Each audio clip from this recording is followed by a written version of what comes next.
Hello and welcome to our coverage of the fifth greatest Australian LRG aired to date. It's Backyard Survivor, yards apart, a fantastic season. There's been a lot of discourse on the social media the last couple of days since we announced the show was back to cover this fifth season. A lot of people very disappointed that this season is so low because I think a lot of people feel that there's perhaps the strongest gameplay of all of the LRGs, and I think they're probably right. I feel that this season's been robbed, but whatever, that's why democracy doesn't work, that and Trump's going to win. I think we've learned that democracy does not work from all of these events, but regardless, it's a fun vote, and it gave us a chance to cover this season. We're getting into the top five now, so in addition to the usual programming, we're about to get into a deep dive. I'm sure it's going to go for many hours. Stay tuned. I'll be doing a deep dive with the awesome winner, Jay. We will also have the tea party with some fantastic guests. And, of course, the production catch-up and the awards. They're open now. Go and vote. Make sure the right person wins the all-important Bromelo medal. I think there's a couple of early front-runners in my view, but we'll have to see how that goes. But because we're getting to the top five and because I want to get to 50 shows by the time I finish this thing, I'm going to add like a show to every one. So this season, I'm going to have a special catch-up with Keegan, the first person to ever play 3 seasons of LRGs. He's been in 3 that we've covered. The big 3, as they're known, sorry to Sydney and Brisbane. The big 3, the OG 3, Canberra, Melbourne, and Backyard. And to get his perspective on his different games, I think it's been really good to catch up with Keegan. We haven't been able to catch up with him so far in our coverage, so I thought it's opportune time to bring him in. Also because he's crewed so many seasons as well. I think he'll have a really great perspective. So that will all be coming up in our coverage. But for today, we'll be doing the deep dive. So let me welcome in my partners in crime. You know them well. Firstly, Jules, welcome. Hello. How are we? We're great. We're great. I watched this season a bit slowly, to be honest. I don't know if it's because I'm a bit burnt out from binging these things or because I've seen it before, because it is great. But yeah, it took me a while. That's why it's taken us a while to get the show done. Did you enjoy binging it? I did. I hadn't seen it before. And you talked about it being maybe a little bit low. I know that when I voted, I hadn't seen it, so I didn't put it anywhere high. Maybe that's the reason it's not any higher. Not because of the gameplay, but because people just hadn't seen it yet. Hopefully they have haven't seen it. There's the backyard people are going to prioritize one backyard season over the other. And while the gameplay is more interesting in here, the quality and production of 4 is out of this world. I know you're yet to watch that, but the production is next level, so that gets a vote. And equally, I think there's a lot of recency bias in this voting. I think that's obviously evident that the top 4 are in no particular order: Canberra 2, Playing with Fire, Backyard 4, and Sydney. They're the most recent seasons. But it is what it is. It doesn't really matter who wins or loses. It's just about doing this coverage and getting into it, which has been really fun. And we've had it before. She's come back again. She just finished binging the finale. Welcome, Dani. Hey, glad to be back. We're great to have you back. So did you also enjoy watching the season for the first time? I really enjoyed it.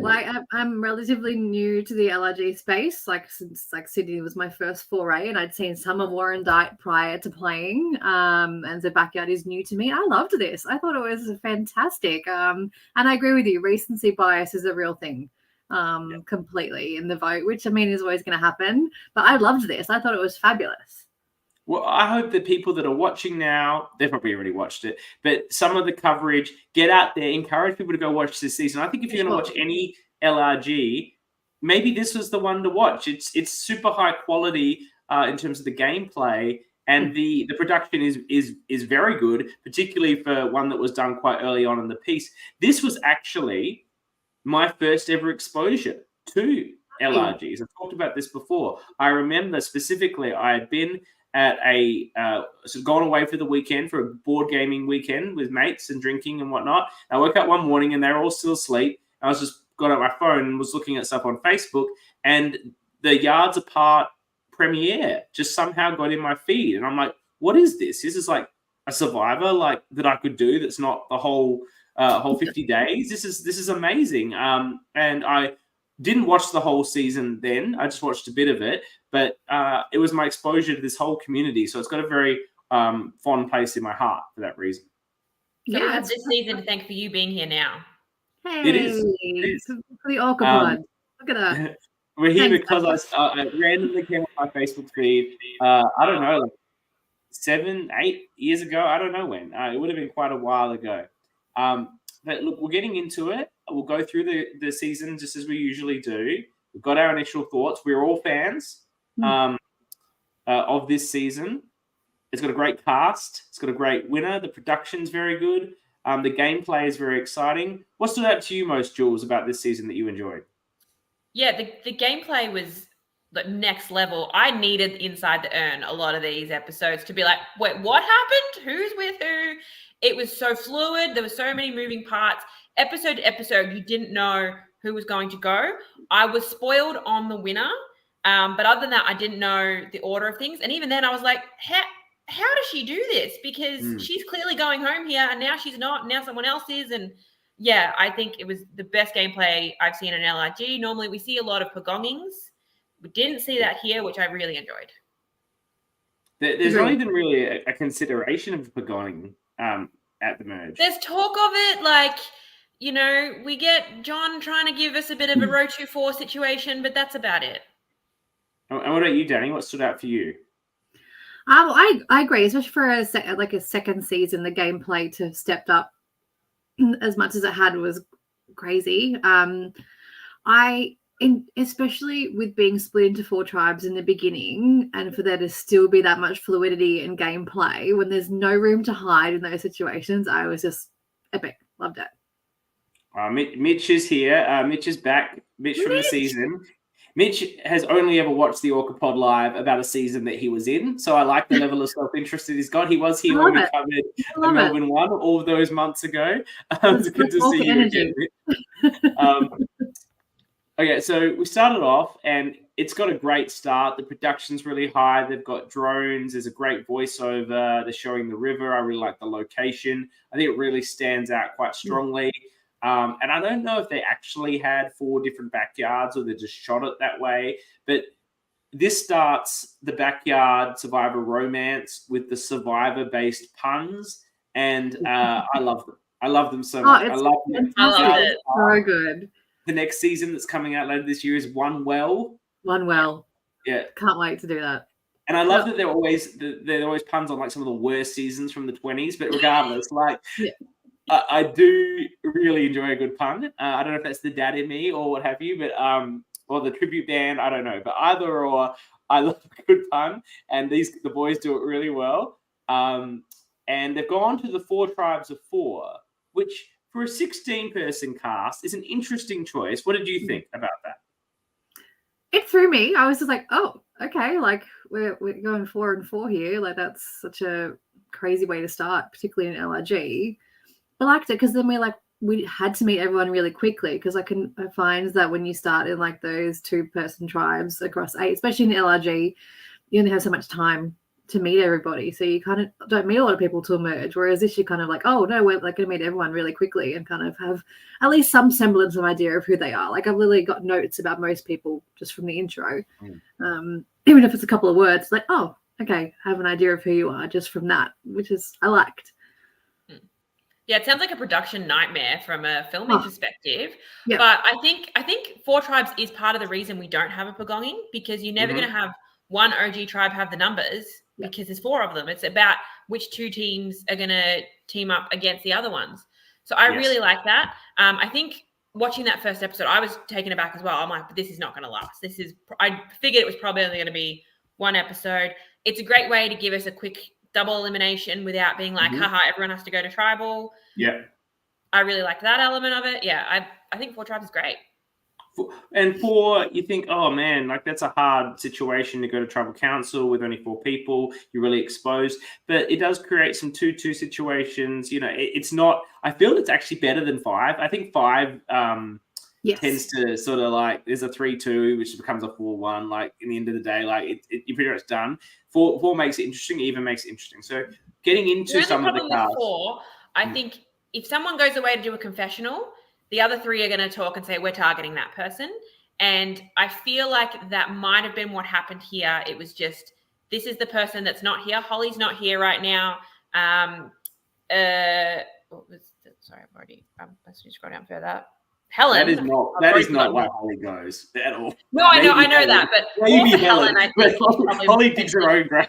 No, but more for Helen, I think that's potentially why she goes, because she steps away, and that's, and we see a lot of the time it's the last conversation you have that is the one that matters.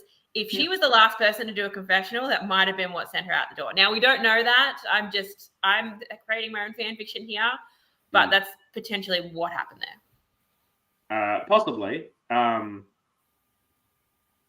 think Stephen just decided what was going to happen, though, to be honest. So we'll run through some of the people that come in. Stephen was a surprise for me. I was not thinking I was going to like him. Yeah, agreed. But I enjoyed him a lot. I don't know. Stephen and Keegan duo, I loved it. Look, I don't know if you're expecting it, but obviously I love the evil Keegan with Stephen combo. I think I loved it. I love the villain. So Stephen plays this game. The way Stephen plays this game is how I wanted to playing with fire, and he does it so much better. You're just not as subtle. You're not as subtle as Stephen. Bless you. The relationship he has with Claudia is what I wanted with Chloe. Like, it's that exact same relationship. Is it mine blew up in my face, and he somehow just has Claudia under his thumb the entire game. Like, and he's so evil and so like diabolical, and then just obviously is keeping it under wraps in the actual interactions, and then giving us the evil confessional. Yeah, it's so good. And I don't know. Keegan says he came in and he was going to be a bit dirty in this one. He's grown like an evil goatee, which I think is just perfect. Evil Keegan. Here he is with an evil goatee. And, he's played before, and he's always the hero. He's such a Colby archetype, particularly in this community. But it's such a great to see him play this evil run. I really, really enjoy him here. And their duo is just so solid that it enables them to make so many moves with the trust they have in one another that no one else seems to clock so easily. No, that was the other thing. No one saw it. Like, there was a lot of other duos that everyone saw a mile away. Those two, no one picked it. And I do feel Keegan and, by extension, Stephen, do have an advantage with Mitch. It's not mentioned, but, obviously Keegan knows Mitch. They knew each other. They played back at Melbourne 1 before that no one would know about. Like, I know they both come from Victoria, and they do work together quite closely until Keegan basically betrays Mitch, which I think is actually a losing move for Keegan ultimately. But, we can get to that. Look, he loses, but I think that's the only thing he probably could have done differently. But when we get to that, we'll look at it. But I really enjoy the two of them. I love the evil goatee. Then we get John. John is just sassy and fun. He's got great value in the confessionals. Great. Jules, not a John fan? Or not a John. I loved it. I was just like, I'm a famous person stuck inside an accountant's body. Like, that's the it's just like I died. I think I'm a fan of him. I'm not a fan of his gameplay, but we'll get into that. Yeah. I think he's a brilliant character. Great casting choice. Complete main character energy. He gives me Annabelle in a male body. He's John from Marquesas. That is the vibe that I get from him. Mitch wants to say that they promise not to help or hinder each other based on previous games for any reason, and that's fine. But right, it's hard to go into these things. I mean, the bias comes into it regardless of whether you agree to or not. But it's you often go the other way around. Like, you're like, how good is this that we're here together? Let's just run rings around these people. So, like, it's going to come into the play, but to go in attempting to not. Yeah, do it one way or the other. Yeah. It's highbrow. Yeah, I think so. You're right. But equally, the unconscious bias is someone and, of course. How do you not unintentionally navigate towards that person? Because it's a comfortability in a situation where you're so uncomfortable. Or even if it's just, hey, Mitch knows that Keegan is going to be really good at challenges. That's something that he can be aware of and potentially tell other people about. So it's, maybe it didn't say, I'm going to work with you, I'm going to work against you, but it's just things that you're going to keep in the back of your mind, which no one else should be having in these games, because you're not meant to know other people. Yeah. I've got Helen and Casey have some confessionals, and they're a bit whatever. Tristan is a jack of all trades, and I think he has cool hair. I like guys with long hair, obviously. I spent the last year growing mine. Jay wants a meat shield, and she wants to fuel their ego, and she does this little thing. It's a cool little boss move at the start. Oh, Jake. Jake's a character. He's confident. He thinks he'll do. Believe it or not, Jake's confident. He thinks he'll do well. I'm like, he has such lead singer energy. I've got written here, and like nothing makes him nervous. Nothing makes me nervous. Yeah. He was like from the first episode. I'm like, oh, here's an ORCA contender right here. Yeah, same. I was like, well, that's the first ORCA on the list. Like, here we go. Yeah. There are other contenders, but he's the first one that shines. Is this the season with the most ORCA contenders? I agree. There's some big ORCA contenders. There's a lot of ORCAs here. The problem is a lot of the ORCAs go far, and normally that's like that. I don't know. If you think going far means it makes you less ORCA, you know. No, I think ORCA energy, you have it or you don't. Mm-hmm. Like, there are different levels, but like, I don't like. Yes, if you see more people, you get more exposed to them. But like, based off just the initial intro, I'm like, there's a few contenders here. Yeah, there's a couple of pre-merge options, and then there are later options as well. Yeah, for sure. No one's willing to admit they're a fan of Survivor, but everyone has seen Backyard 1, and I'm very confused about that. But then that makes sense. They were later. told to. They were told because they have you missed this episode, Danny, I think, but they had this immunity challenge based on Backyard 1 knowledge. Right. Okay. But they were all told watch Backyard 1. It's a really smart way of Kyle and Brian to drive their viewership numbers on YouTube. Absolutely, that's incredible. Taking notes for future seasons of other things. That's actually a really fun moment, the quiz. I actually enjoyed that quite a bit. Mitch is back. We've got him in the chat. He's back from Melbourne 1. He's great in this season, actually. Like, we didn't get to really watch him in Melbourne 1, so we got to see his vibe here, and it was very, very sly and fun. I enjoyed him, sort of like an impish character in some ways. Yeah. Like, cheeky. Needs the money and wants to backstab a lot of backs. I enjoyed that as his first confessional. It's a good confession. Holly thinks no one thinks Holly could win, including herself. So it'd be funny if she won. I've got Holly as a nurse. Yawn. Yeah, she doesn't.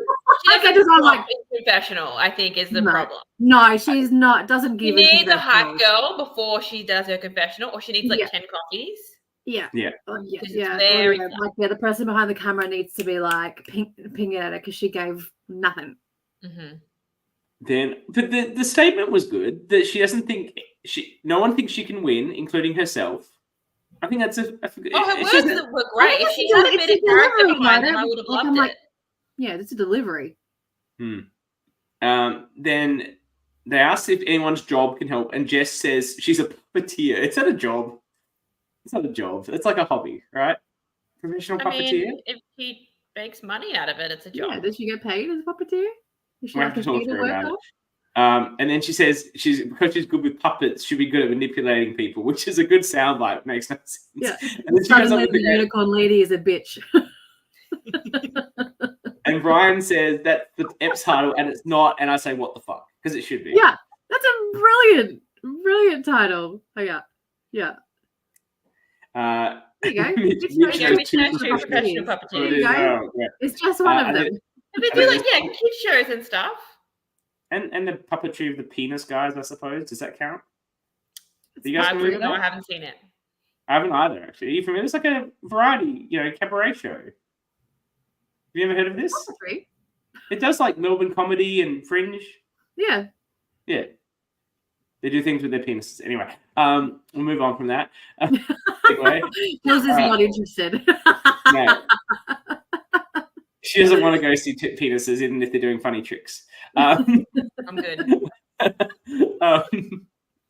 Okay, so Stephen thinks it's going to be a walk in the park. And you know what? For the most part, it always is for him. I don't know how he gets away with the stuff that he gets away with. 100%. It's quite incredible. And if he had a slightly better tribal council, maybe he could have won. He doesn't own his evilness enough. He bombed Final Tribals. He started it really well and then just... Yeah, we're jumping ahead there. Yeah. But we'll get to that. But the rest of the game is great. Okay, Sarah was supposed to play in season 1, but got sick and went to the hospital. So she was probably the one that Emma had to replace. Remember poor hungover Emma, Jules? Yes. Last minute call in because she was so wasted when she got the call to come in, and she was hungover all day and made it to Final 4 or whatever she did. Yeah, I think that must have been the replacement. For a reason, and we got Emma thanks to Sarah. So... It all worked out. So they need to pick a tribe leader.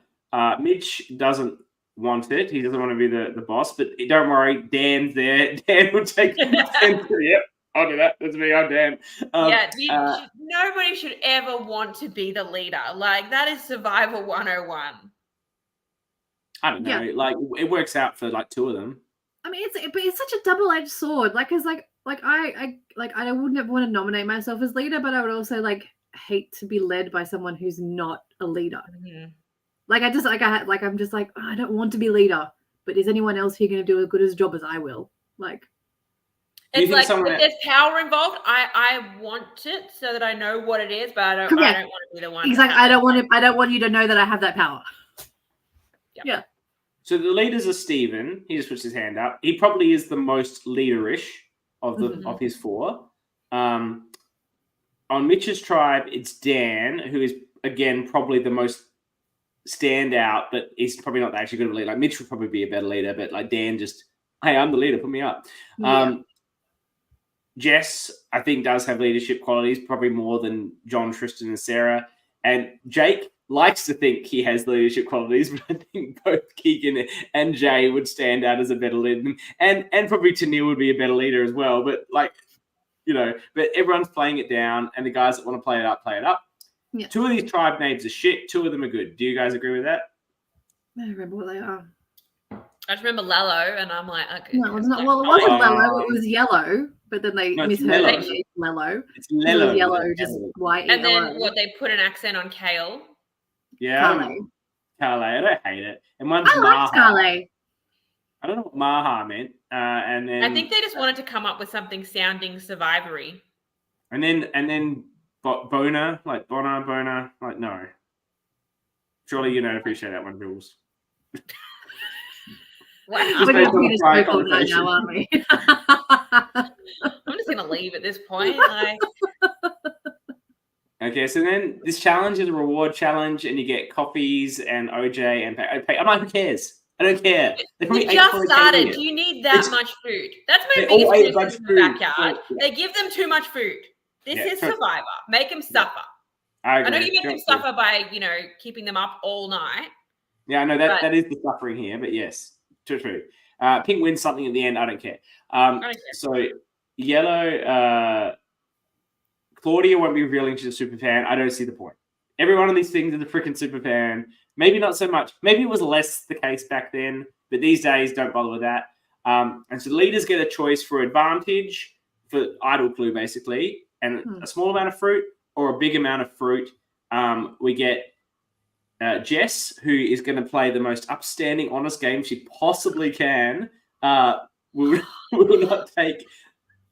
Look, I get it. She's not our... I actually do agree with her decision here, but for the rest of the game, I'm I do, yeah. Look, she's not our typical sort of favourite Survivor player, but as someone who comes in to play an honest game and for the most part does it, she actually provides a really interesting character. She's very entertaining to watch. Without playing a devious game, her internal conflicts with this whole thing, particularly as it gets to the point where she's not telling everyone the truth anymore, and then bitching out Mitch for lying to her when she's just voted for him. Like, this dichotomy of her struggling with the honesty of it in the back half is a fantastic watch. No, I enjoy her as a character. I just don't enjoy the constant being like, I just want to be honest. I'm like, because her personality too is a very alpha-esque. You see that in the way that she leads her tribe. She kind of tells them this is what we should be doing. You shouldn't lie. You should be honest. So it's like you said, it's a real dichotomy of the persona of her. Because if she let into her villainous side, I think she would be killer. Mm-hmm. But she would just be total ORCA energy. But so she's a great watch. But I'm just I can't. Real Survivor LRGs, when people start talking about honesty and being faithful, it's up there with mateship and stuff. I'm like, I'll make that face every time, whether I like them or don't. Jess is a brilliant character this season. Absolutely. I love her. I just don't want to hear about honesty anymore. Zach from season 3 says it's his favorite character in the season, and that's justified. And it's a big compliment. She's great. Love her as a player. Really interesting watch. Loved her energy, just overall. I think. So, but we know if she says no, I don't want the. I don't like her reasoning for doing it, but I think it's the right choice to pick the tribe just because you have to assume that the other 3 captains are going to have the same decision. So if I choose an idol clue, everyone is going to eventually know that that's what I've chosen. I just wanted to bring up to Mitch, who said that Jess is her orca pick. She's lovely but totally scared. She scared you. You were like her absolute. After she destroyed the Dan, you were the guy she was next wanting. Mitch, you lied to me. You lied to me. You're dead to me, Mitch. You lied to me one time. How dare you? And then I voted for you, but you're dead to me. Anyway, like, of course you, Mitch. You were scared of it. Everyone else I voted for you. Yes. Look, but she's playing an honesty game, so it makes sense for her to make the honest decision, as you say, Jules. It's going to get around what was happening. It just reinforces everything she's saying about herself.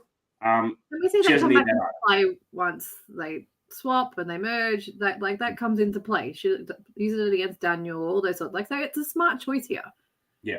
Stephen doesn't think a second about not taking it, and we'll get into that. Jake actually says no originally, which is so strange for Jake, and then changes his mind. I'm like, are you allowed to do that? Are you locked in? I guess from a production point of view, it's like more interesting. I think they want him to take it. Yeah. And over at Pink, Dan obviously takes it without any question as well. So we get to the Maha camp. They have a hammock. I'm like, is this what they won? And then that was the thing at the end. Yeah. And they have like kumbaya stuff. I don't care. I was just like, are they too nice? I'm like, besides Dan. It's just like they're just nice, and I'm like, I don't like this. If I was in a tribe, I'd be like, someone go in there and just like poke it. Yeah, they do have. They do have. Mitch says they had no shade at camp. They do have the best. In more ways than one, you had no shade. Exactly. They have the best pre-tribal, so that's fine. It comes back around. At Bona, Tennille thinks Jake is shifty and likes Jay. And then Jay agrees that Jake is shifty, as does Keegan. Like all 3 of them are like separately, like through a community. Yeah, Jay is shifty. And then Jake's trying to find the idol. He's found some bottle in the river. He's shaking it, and Jay's looking in the confessional tent. Jay trusts Keegan. They're all looking in the confessional thing because they've just watched season 1. Yes, where the idol clue was hidden in the water bottle, so they're all like, right, it's here. Where is it? Yeah. Even though Jake has a clue that tells him where it is, but this might be in a different order of edit. But this is where I find Keegan has decided to play as evil player. He's not blue strong. It's a lie. I've got evil Gertie in full force. I love when he said, I'm blue weak or something. I'm not blue. I'm blue weak. I was like, I love it. So Jake can't find the idol. Well, he said he shares the idol clue with Keegan and Tennille because he's all about the team. I'm like, sure. It's not because you couldn't find it at all. Yeah. And now Keegan is comparing himself to Russell Hands. But he's found the idol. Don't already. make that comparison. Come on. No, he says he knows. He doesn't compare. He says he knows it better than Russell Hands. Doesn't say I am Russell Hands or Russell Hands-esque. He says I know Survivor better than Russell Hands. I'll allow it. I think a lot of people know Survivor better than Russell Hands. I agree. Well, Russell Hands is good at finding idols and bullying people. Yeah. Doesn't win in the game though. No. He's good TV though, Russell. Like you either like him or you hate him. That's what you want from characters. He's found the idols. The idol is great. And then it only happens. It's a real moment that really plays out for the rest of the season. Tennille sees Keegan pocket it, the idol, and tells Jay that he saw it, which really solidifies them. And now they have a plan where if they go to tribal council, they're going to blindside Keegan, who has the idol, keep Jake, which no one would think is happening. And then they're 2-1 over Jake on the next tribal council. And Jake doesn't have the idol. It's a fantastic strategy. That's great. That would have been Loved so it. good. Loved Can we take a minute to appreciate Tennille? I loved her. She was the early boot that I was the most upset about. As I watched it happen, I was like, oh no. Yeah. Tennille Stan over here. Yeah. I thought she was great. Is this Tennille's plan that I've just set out, not Jay's? Whose plan was it? It was one of them. It was a team effort. I don't remember who came up, but Tennille was the one who definitely spotted the idol being pocketed. But it's a great plan. I see Tennille spots. I say Jay calls it. I think Jay's got more strategy in her pocket than Tennille. But what a great plan! Like Keegan not think they're going to vote him out over Jake. Like exactly. No, we never expect that. But in a 2-1 situation, he knows he's probably in trouble. Who's playing that idol? One of you's going home. So, like in a 4-person tribe, that has to be their move. Now, they don't go to tribal council, but that would have had to have been the move. That would have been brilliant. Yeah. Okay, we're over on Carly. John likes Jess. I'm like, these two are so obviously immediately tight and in love with each other. Right? Jim and Sarah are like, yeah, we're green strong. And then Jess like, yes, green strong, but it's John and Jess at the top. John and Jess. Yeah, exactly. It's like the two big, loud, bubbly personalities just like... And you guys are probably in the same boat. Jess wants to be proud of who she is at the end of the game. Boo. I mean, look, her confessional when she goes, she does say that. She was like, I'm happy with it. So. She wants a good guy to win. Boo. Play it to the end. Play it fair. End of the day is a better outcome. It's fair. Boo. Doesn't want to bitch people out across the whole day. Boo. It's a game. It's a game about lies and deceit. You can play a game where you're, you can play a heroic game that still has a bit of lying and deceit in there. That's fine if you want to do that, but don't be like, I'm never going to lie to someone. I'm always going to tell them that they're the vote. Like, no. And shit on people who do that. Like, everyone's allowed to have their own game. If I choose to lie to you, I'm doing that for my game, not yours. Fuck off. She probably just isn't a good liar. Yeah, I don't think Jess would be a great liar. No, she's if you're a good liar, then, you can be a very good survivor player. But, we love it, no doubt. Then Tristan says... We can say a lot of things about the honesty thing here, but we all three love you as a player. Absolutely. She's not watching live. She's in Laos or something, but she will hopefully watch the coverage. Well, enjoy Laos. Tristan, and there's a bit of... You don't sort of really identify. I've identified, actually reading my notes back, which is the first time I've ever done that before these things. And Tristan has a lot of these confessionals where he reads what's happening in the game perfectly. So he's identified the John-Jess pair. Yes. So his strategy then is either to go with them and boot Sarah or just tie it up. Either way, he's all good. I'm like, you're fucked in both those situations. Like, you end up on the bottom of the two. Yeah. Or you risk going to rocks. Yeah. He identifies exactly where he sits and then has a plan, and this plan is always horrible. He actually is very good. He reads the situation so well in so many different scenarios. Yeah. Okay, we're the challenge. Look, I have to say, I hope one of you took decent notes on the challenges for the most part, because I sort of skipped over a lot of it in my. A lot of challenges. I've sort of got brief notes about what's in. They had to like get water and throw it at each other, and then fill up a thing. And I don't know, blue and green won. Dominated it. Anything with Keegan's always going to win. Like, you don't have to worry about this. It's just lock it away. Yellow and pink are going to tribal. Green was a surprise win because they were struggling through that. I've got here that they were struggling really early on. So the fact that they pulled out an immunity. They struggled because when Tania was trying to get the key out, it was like she couldn't grab it. That was blue.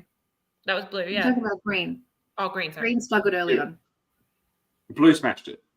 Blue smashed it until Tania gave up a big lead by trying to get the key out. Yeah. So blue can also kidnap someone from green. They take Tristan. What do we think of that choice? I mean, you got to pick someone. They don't know anyone on that tribe. It ended up being a defining moment for the entire season. Huge, a real defining moment. I think he had a weird hat on, and they were like, but he's also not like. They would have noticed how loud Jess and John were, and probably were like, "Ooh, we don't really want that energy in our camp." And just Tristan had that little point of difference from Sarah. So, like, I think it's a good choice, and we see that becomes a huge key factor moving forward. And his perception is brilliant here again when he comes into the blue tribe, and he's very easily able to determine, all right, here's how this group is. Jake's on the outs, but is able to propose that, hey, we're going to need two tribes to come together. Let's have it be us, because we're already going to have the numbers with the other two tribes both going to tribal. Yeah. Mm-hmm. You're jumping ahead, but I do believe that they talked about that on the mat. as a group. I think he went in with the permission to offer the blue-green alliance. It wasn't something he sort of just came up with on his own. We should recognize, you mentioned his hat, so I should recognize that he actually changed hats. He had a different color originally and then brought out a green hat when he went to green. So they all got changed overlay, so they must have been told to bring every color, because anytime they were on their tribe, they were all wearing that color. There was no off. Can I say, I normally complain about the color changing when you swap, which I will when we get to it. But I did love Keegan at Merge wearing both his colors. I have this in my notes. Jules is going to love that Keegan's wearing both colors because it just tells her what tribes he was on. You know me well. It's actually in the notes, literally. Okay, so we're going to be looking at Helen. Let's talk about Helen and Yellow first. Yellow talked about going to Ross. Can we just they're all just going to vote for each other randomly and then just go to rocks? But that's what they said. They all want to vote individually and then they just go to rocks and see what the fuck happens. No one was doing that. This is what. If you are ever on a tribe and they are proposing that, you are the vote. And that's why they're telling you we're going to make you fair. We'll go to rocks. No, we're voting you, bitch. I hated everything about this. Do you think that Helen looked like the woman that was in Backyard 3 that worked at the Apple store with Kyle? I forgot her name. What's her name? Is started with H. I don't know. She was on the tribe that lost everyone, and then she was in the minority. I thought her name was Helen. Talking about. I don't know if this is or not. Anyway, sorry, I shouldn't people remember the name. Sorry. She's got a face though, to her. She's, I think, someone who's told all the time, "You look like somebody I know." So Stephen's worried that he's got the idol, so he's made up his own rhyme for the fake spot. So everyone will go and look. I like that. I think if you're going to take the idol or the idol clue, you needed to tell the tribe that's what you've done and be like, hey, this is going to be our tribe idol. But then giving them a fake clue so you can go and find it yourself is brilliant. And then Claudia misunderstands the actual fake one he gives there and goes straight to where it is, and now he's not shitting himself. So he just finds it in front of everyone, but it's a team idol, and he's worried no one's. The funniest thing about Stephen in this early game is he knows that he's lying through his teeth to everyone, and I think this is the difference with, I guess, me. I'm going to compare myself to him to say I love his game, and I love the way he did it, and I would have loved to have played as well as he did. I know that I'm lying to everyone, and I'm pretty sure they're all aware of it, and they are. He knows he's lying to everyone, and he thinks they're aware of it, and they are not. Whatever he's doing in the camp, they're all buying it. They're buying whatever he's selling, but he's not even sure. He's not even sure. He's like, surely they're not believing this. Surely, maybe I should play this idol. Are they all going to vote for me? The paranoia is real, and I get it. I get why he's got it. And then they've got, because Stephen's worried, he says here, that he's sketchy and therefore the only real target between the four of them. But Claudia is talking about some rubbish of making a tie, and I've written here, this is the sort of shit that gets you voted out, Claudia. 100% though, it's just ridiculous. I'm just no. The whole first conversations when they're all four together are ridiculous. If I was Helen though, so let's go to Helen thinks it's everyone's voting for another person, and then there'll be a rock, and that will be who goes. Now, Helen's obviously the only one. The two girls are voting for each other, and the two boys are voting for each other. She's obviously the only one who believes this, right? Mm-hmm. Because they all vote for her. But if this was legitimately happening, and you legitimately thought this was the plan, I would just change my vote to someone else. I would change my vote, absolutely. Absolutely. I'd be like, no. The three of us are all going to vote for each other. Okay, I'm meant to vote for Dani. CK, done. Yeah, absolutely ridiculous. CK, you'd be voted out 2-1. I mean, we know this. Mm-hmm. Yeah, you brought your bias into the game, and it's already triggered. All right, so you said you weren't going to play like that. You said you were going to play like Mitch and Keegan, but no. But if it was the three of us, babe, I'm sorry, you're gone. I said a lot of things. All right. We have jumped ahead to yellow because pink actually goes first, which is very important. I will be asking production how they determined who went first, because season 4, which we're going to be covering at some point in the future, is a first boot season. Because of the choice to put Holly and Pink first, Holly got to come back. If Helen and Yellow were gone first, Helen would have come back.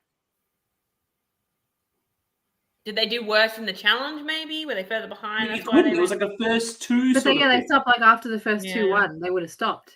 Can we look at Mitch's comment for a sec? I was in an LRG where everyone else went through with trying to force rocks, but I voted in the wrong direction around the circle. That's right, Mitch. Fuck him. Well done. Well done. Bravo. So, works out for Holly, poor Helen. There we go. You said they were further behind in the puzzle. And they're further behind in the puzzle. Fair enough. Well, it worked out, that's from Mitch, worked out very well for Holly, sort of. Without spoilers, sort of. The Holly, there's this great bit where she goes and they say, it's our first blind side. This is on Helen because we're doing this wrong order. And Holly says from the back, like, second blind. I loved it. I was just like, where was that? Where was that in confessional? That's the energy we needed in confessional. How do I think Helen will have gone? I don't want to spoil this for I haven't Jules seen and season 4 yet, so that's not Dani, so I'll talk about this when it's a good question, Zach, and when I do the season 4 coverage, I'll mention it. I'll remember it. On to Pink, which is fantastic. Who would have thought? They're all saying it should be Holly because she struggled with the lock, but she wants it to be Daniel. And then, like, she's got this great strategy, right? This is where she just absolutely has this strategy that digs her own grave immediately. She says, I'm throwing Dan under the bus because Dan saying he just got 2 bananas and, like, didn't make the selfless choice is bullshit. Because obviously he only got 2 bananas and also it's Dan. So let's be clear, Dan got the idol clue. And so what we should do is convince Dan to vote for Mitch. And then the 3 of us can vote for Dan. And if he plays the idol, well, I'm fine. And she's saying this to Mitch, and Mitch is literally like, look, never tell the decoy vote that you want them to be the decoy vote. Correct. He's like, what the fuck? Like, immediately no.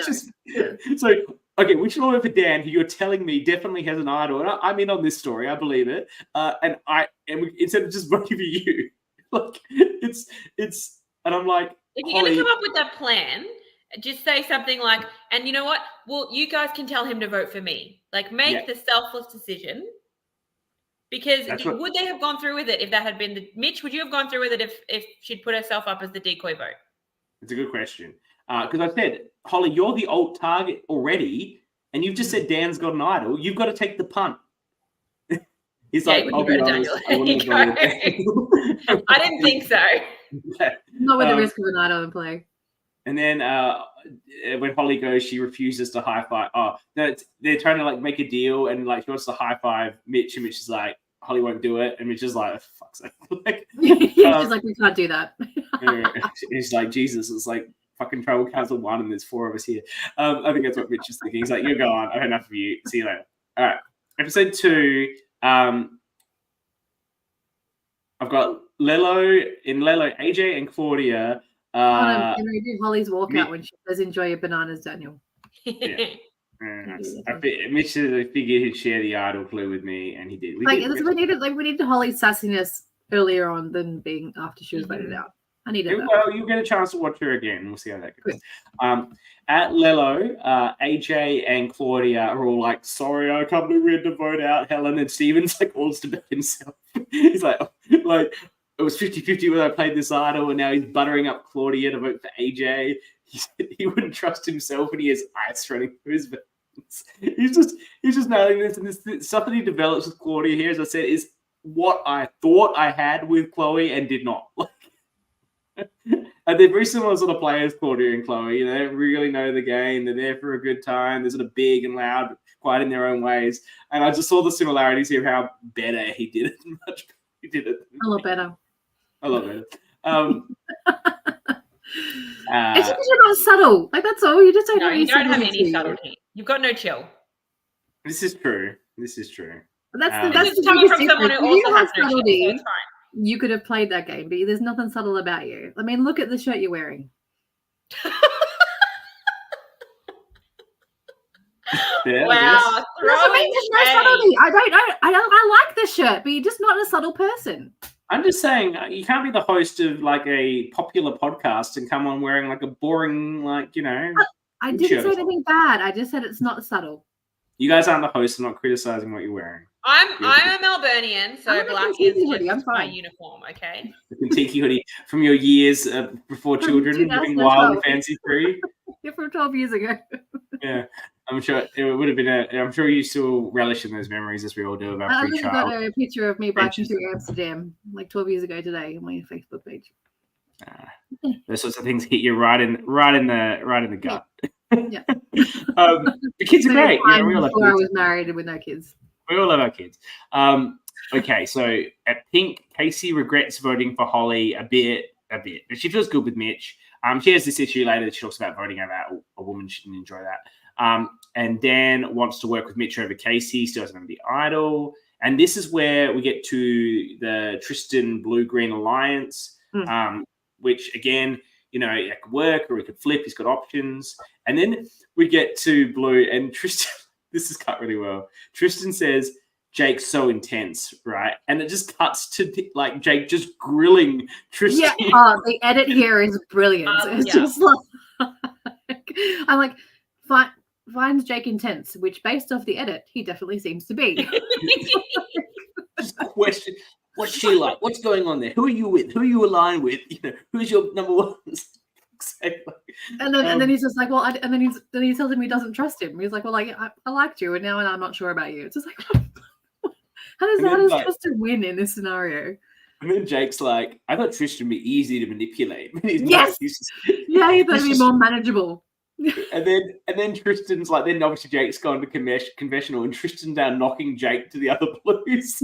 Like, what's with this guy? Like, you know, you want to work with us and not him? Like, three of you and I agreed, and like, yeah.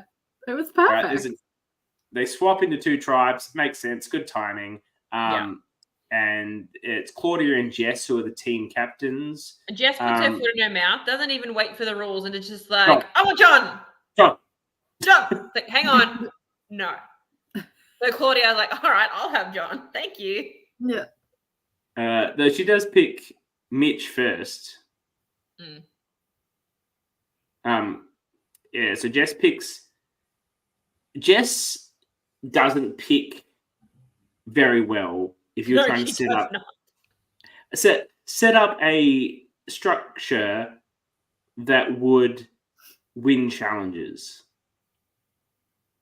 Though I guess it sort of works out. Actually, I don't know what Jess is doing, because she picks Jay, and obviously she's thinking about the blue-green thing that hopefully Tristan has sorted out, but I guess she doesn't really know. Look, then it's giving Laurel picking her tribe in Playing with Fire. Like, it's very based off the vibes, who can walk the runway.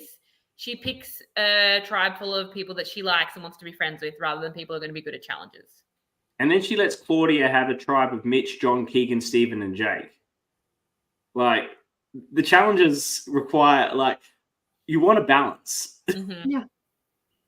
Mitch said it was the first time he ever got picked in a schoolyard pick. When Chloe picked me in Playing with Fire, was also the first time I ever was picked in a schoolyard pick. It meant a lot, actually. Because, you know, despite as cool as we all are now, I'm sure all of us were losers in high school. So for me, it was a very special moment. And this is why we nerd out on things like live reality games. It was a special moment for me too, Mitch. I'm sure it was great for you.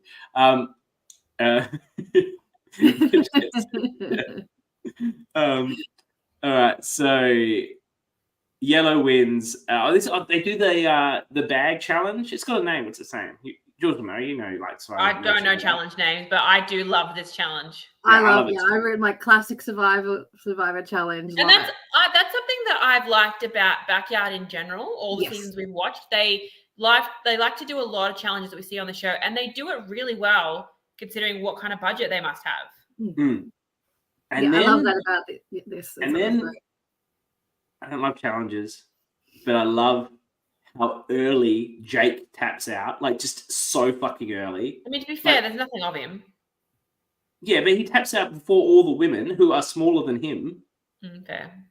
Like, you know, he's actually quite fit guy with some reasonable amount of muscle. He tips out before any of the women.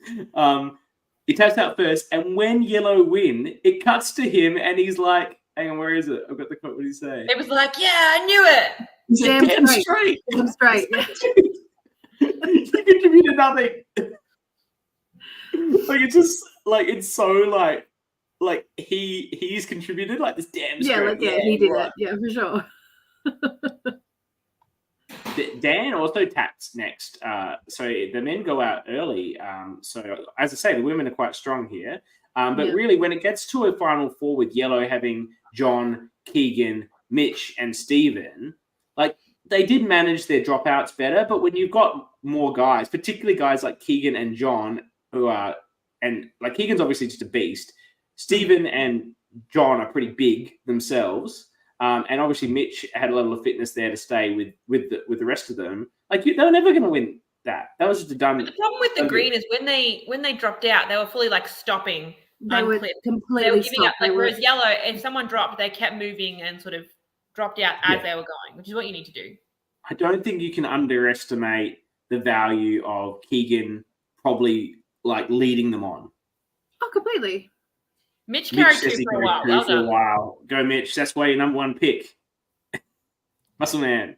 Well done. This is your absolute like just high school redemption. I know the same. It's when I led my team to destroy the other one. Tug of war too felt very strong. They edited here well because I thought Daniel didn't have the idol. Was everyone else thinking that? Yeah, I didn't know he had it. Yeah, I really like flashback. I was like, oh, I didn't realize. I love when there's a flashback.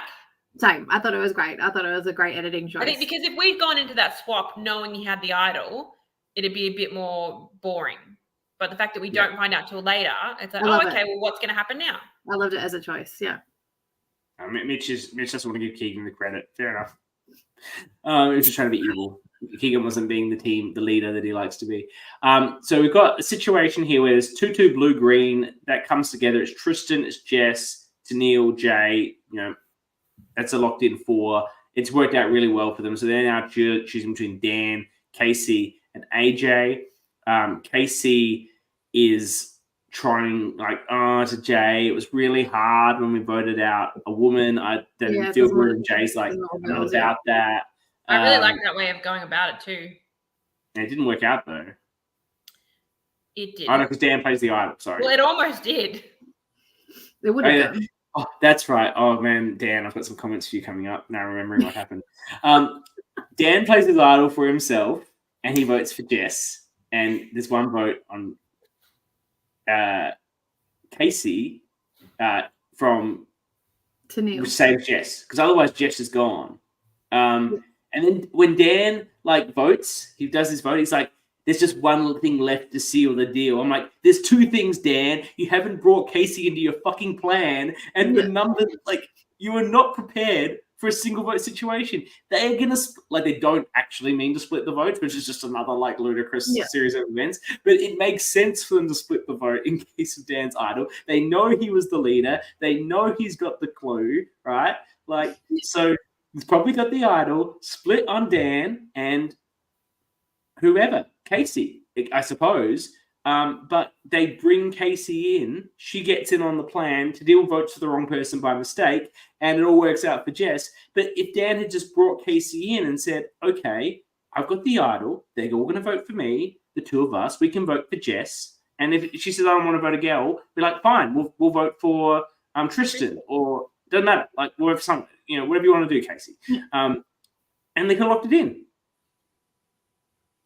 Mitchell was equally confused. He was confused on the day. Yeah, or AJ at that point, because AJ's on his own. He's the only yellow in that tribe.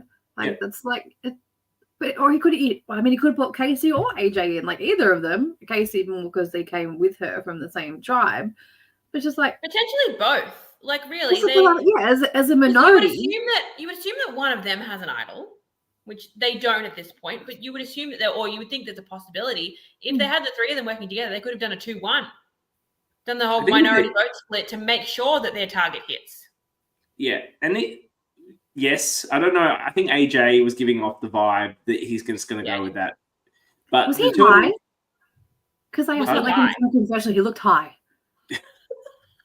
Okay. I didn't pick that up. Why do you say he was high? He was glassy and...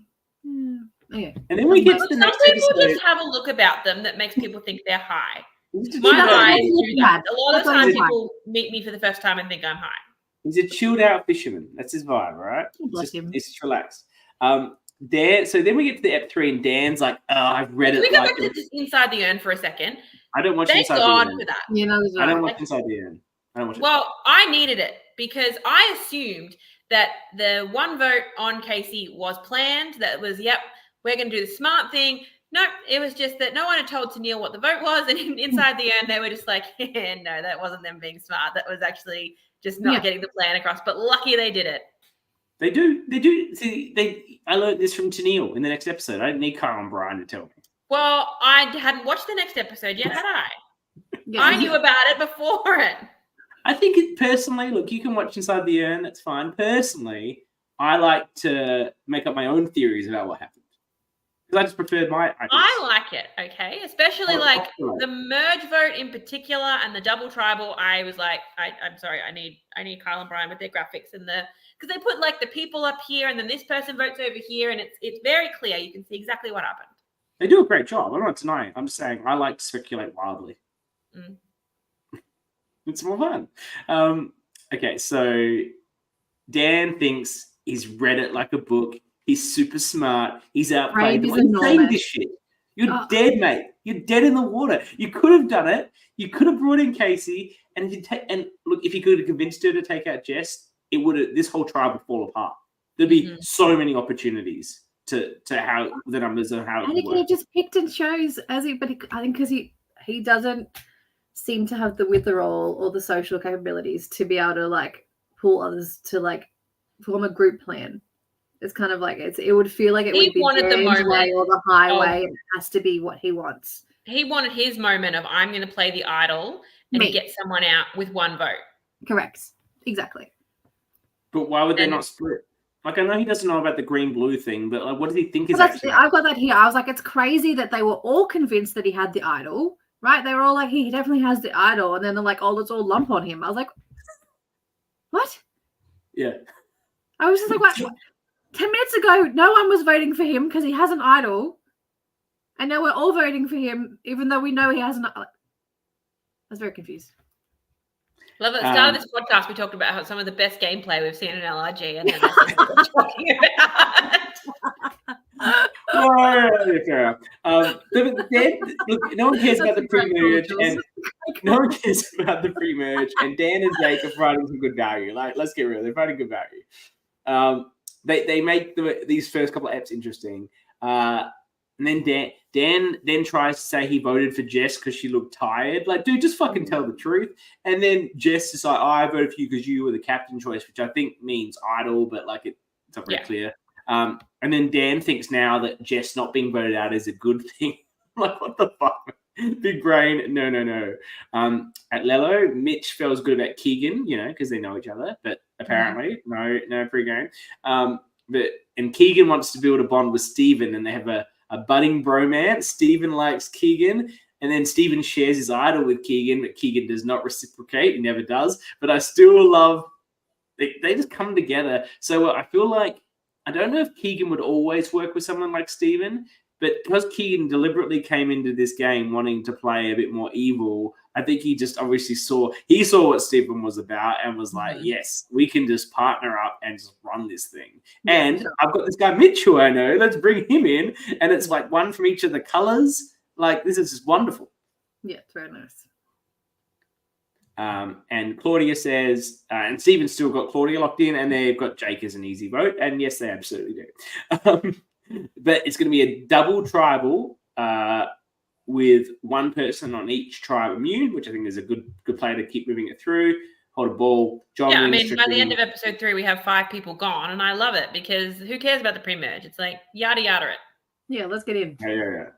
And then Jess and Daniel, and then we get 2 of the most inexplicably absurd decisions at this tribal council that is so baffling. We'll just start it off. Jess and Daniel are going at each other. Daniel thinks, he's on his last legs. He thinks it's him or AJ. He thinks it's the girls plus Tristan. He doesn't see the green-blue combo, even though he just said it was the girls plus Tristan. And And then Jess is paranoid and worried Daniel didn't try hard enough in the challenge, so might have another He must idol. have an idol. Like, but that's too much paranoia, right? Even if he had another She's idol, got he's still blinders going on. to go. That's all. She's just blinders. Yeah. Meanwhile, at Lello, Jake is worried. I'm like, he should be. Everyone thinks I'm a threat. I'm like, I love this guy's cockiness. No one thinks he's a threat. He's just annoying everyone. He's just shady. Yeah, just playing card. I'm like, and I'm But like, look, sometimes early boots need to do that. They need to convince themselves that they are a threat, and that's why they're targeted early. And if that helps them feel a bit better about being an early boot, then good for them. and then I've written, Jake is all over the place. He's throwing out names and plans to anyone. He thinks he's bringing numbers. He thinks Claudia is the biggest threat. And then he's referring to Keegan as Dude Bro and Stephen as Horse Guy. I was like, it took me. I was like, wait, Why is he horse guy? Did I miss something? yeah, I was He's like, got the hat with the horse on it. Oh, I didn't. It's like a I cat wasn't paying with like a attention to horse what's on on it. his hat. Yeah. Only hat I noticed was Tristan's hat. It was like a cat with like a yellow horse. It's like not obviously a horse. It's like, interpretation, but it's the horse. Anyway, he's so shifty. This may be the easiest vote I've ever seen in an LRG. Apparently Stephen cares for horses in his job. Interesting. Maybe that's why he was horse guy. Okay, so we come in and they pack in everybody. Everyone's packed in. They are so squished here. Mm-hmm. Can we just go back about the horse guy thing? Look, I think I'm going to have to fact check this with Stephen because I feel like this is something Stephen told you on the day, Mitch, that you still believe and you've never got a chance to actually check. Because I don't think he doesn't give me the vibe of someone who looks after horses. Like, we'll check. Stephen gives me strong accountant vibes. We'll come back to Stephen like when we talk to him, but it'll be interesting if this is true or not. They're all packed in and it's a mutiny. Oh my God. What a saving situation. And only one person too. We're not going to have a Cook Island situation. It's just bam, first one, you get it. Jake knows I'm in serious trouble here. Does he raise his hand? First thing, who's getting votes? Jake puts his hand up. But he's not long for this world, but he's not nervous. He's not going home. Look, I get he's trying to spin that he's got the idol, right? And people do think he might have the idol. But he doesn't have the idol. So as soon as and I get that play about, until that's all he can do until he knows about the mutiny to try and pretend he's got an idol. And he's doing it well enough, but it obviously doesn't convince anyone. And then it's a mutiny. I'm like, why does Jake not stand up instantly and go to the other tribe? Yeah. Well, apparently he thinks, again, this is something we talked about inside the urn, if you'd watched it, he thought that he had the... he thought that he'd convinced enough people that when he had Dude Bro, he had Horse Guy. Yeah. He thought he had 4 people voting for Claudia. Because Claudia was such a huge threat. Because she picked the tribes and... that makes you such a threat. What? Yeah. Ridiculous. You see, Chloe picked the tribes. Claudia picked the tribes. All right. Right. I need to tell Chloe she needs to be watching this podcast. She's getting so many shout-outs. I imagine she is lying on her side with a pillow under her tummy trying to get to sleep. Absolutely. She looks quite big. I think the baby must be coming very soon. I don't know Very if it's uncomfortable at this point. Yeah. Not fun. But she looks great. I hope the baby comes soon. It's very healthy. Okay, Jake thinks that. And look, it probably wouldn't have made a difference, right? Well, I guess because this is hard to work out because Dan, okay, he didn't switch. Dan surely got a switch though, right? Like Dan, if Dan knows he's got nothing, like he's literally got nothing. Like Jake at least thinks he's cooked something up, but like, yeah, Dan is the one I don't understand. And hang on, Dan's not even putting himself. Hang on, I'm trying to think. Do they do this and then both vote? They do, don't they?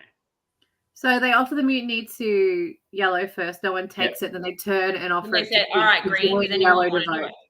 I guess from Dan's perspective, the risk is that they just vote for he him. could get voted out. Yeah. But you're getting voted out anyway. Like, and to be And the honest, thing is, I don't know that would happen because people would need to communicate with each other that that's what they're doing. If that was me and someone quickly mutinied in and we have to vote, I'm sticking with the original plan. I'm not switching unless there's some active whispering going on. Just There's on the also risk of what if half of us change our vote and the other half doesn't, and then something else happens and someone else goes out. I would be sticking, as in the late great Keith Nail, stick to the plan. he's also mutinying to a tribe with Mitch, who he was working with. So people aren't immediately going to jump on him. He doesn't necessarily know how easy of a vote Jake is lined up to be, but he would survive in that situation. Mm-hmm. Yep, for sure. And he probably would have survived had they gone. Well, they didn't go to another tribal, but had they gone to another one, I think he probably could have been okay for another vote. So I'm shocked. I can see Keegan trying to bring him in. And I think away from Jess, he would have seemed less because they were so heavy at each other. Like that made him more of a target than he needed to be. Like I think he was always going to be like on people's radar, but I think because Jess was the leader of their group, it just made him the obvious vote. Whereas I think he becomes the obvious vote with yellow. Mitch says, for all Daniel knows, he's on the outer. The only thing, sure, but Daniel's done. Like where he is done, and he knows it. Yeah. Like, yes, it's a good chance it's a revolving door and he goes straight out in the other tribe, but it was a statistical position. It's 100% chance he's going on one tribe versus a 99% chance on the other tribe. Exactly. And that other tribe, as we've said, looks like it's going to be a lot stronger in challenges. You're going to get I was going to say you're going to get a couple of days. This is not an actual game. You're going to get a bit more time to try and make some bonds over there. I said AJ should have considered just mutinying as well because he's next on the block, obviously. And ends up being because if Daniel goes, they'll vote him. Yes, that's right. And he's next anyway, and he does go next. So AJ should have thought about it as well, going back to his yellows. Like he would have gone back to Stephen and Claudia. So anyway, Jake goes 6-1 over Claudia, and then Jake wants Dude Bro to win if he didn't vote for him. And I'm like, dude, there was one vote for Claudia. Like, that Keegan voted for you. Like, think it through. Sometimes in that moment, you don't realize how many. You haven't processed the numbers yet. You saw your own name enough, and you go, "Oh shit." Keegan says he had to blindside Jake to keep his idol safe, which I didn't quite understand at the time, but it does play out later that he swings this pretty strong narrative that it was Jake that had the idol. Of course, it never really works because Sunil saw him get the idol, but he doesn't know that. And there does end up being a bit of confusion, I think only for the fact that Keegan doesn't play it, and a number of those quite risky tribal councils are people like, well, he probably doesn't have it actually. But his always plan was to say, Jake had it, and we got rid of him. Jake, because it made sense. Jake had the clue, right? Yeah. Yeah. No, it's a great story. We did a good job of convincing him that he was safe. Why else wouldn't he have mutinied? Because he had the idol. Yeah. So it does work well. We go in episode 4. I said John gives a great confession. John obviously gives great. John gives good confessional. It's about how he talked about the tribal. There's drama. It was entertaining. Loved it. It was so disappointing that no one swapped. We talk about Keegan the Idol. I've got Dubro thinks he's running the show. I'm going to call him Keegan Dubro for a while now. In my notes, Claudia's like Dubro thinks he's running the show. Dubro is running the show. Like absolutely.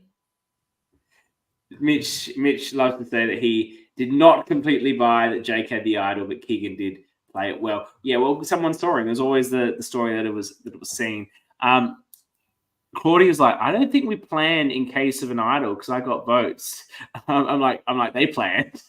They knew what was going on. You were happy to be a sacrificial lamb. It's fine.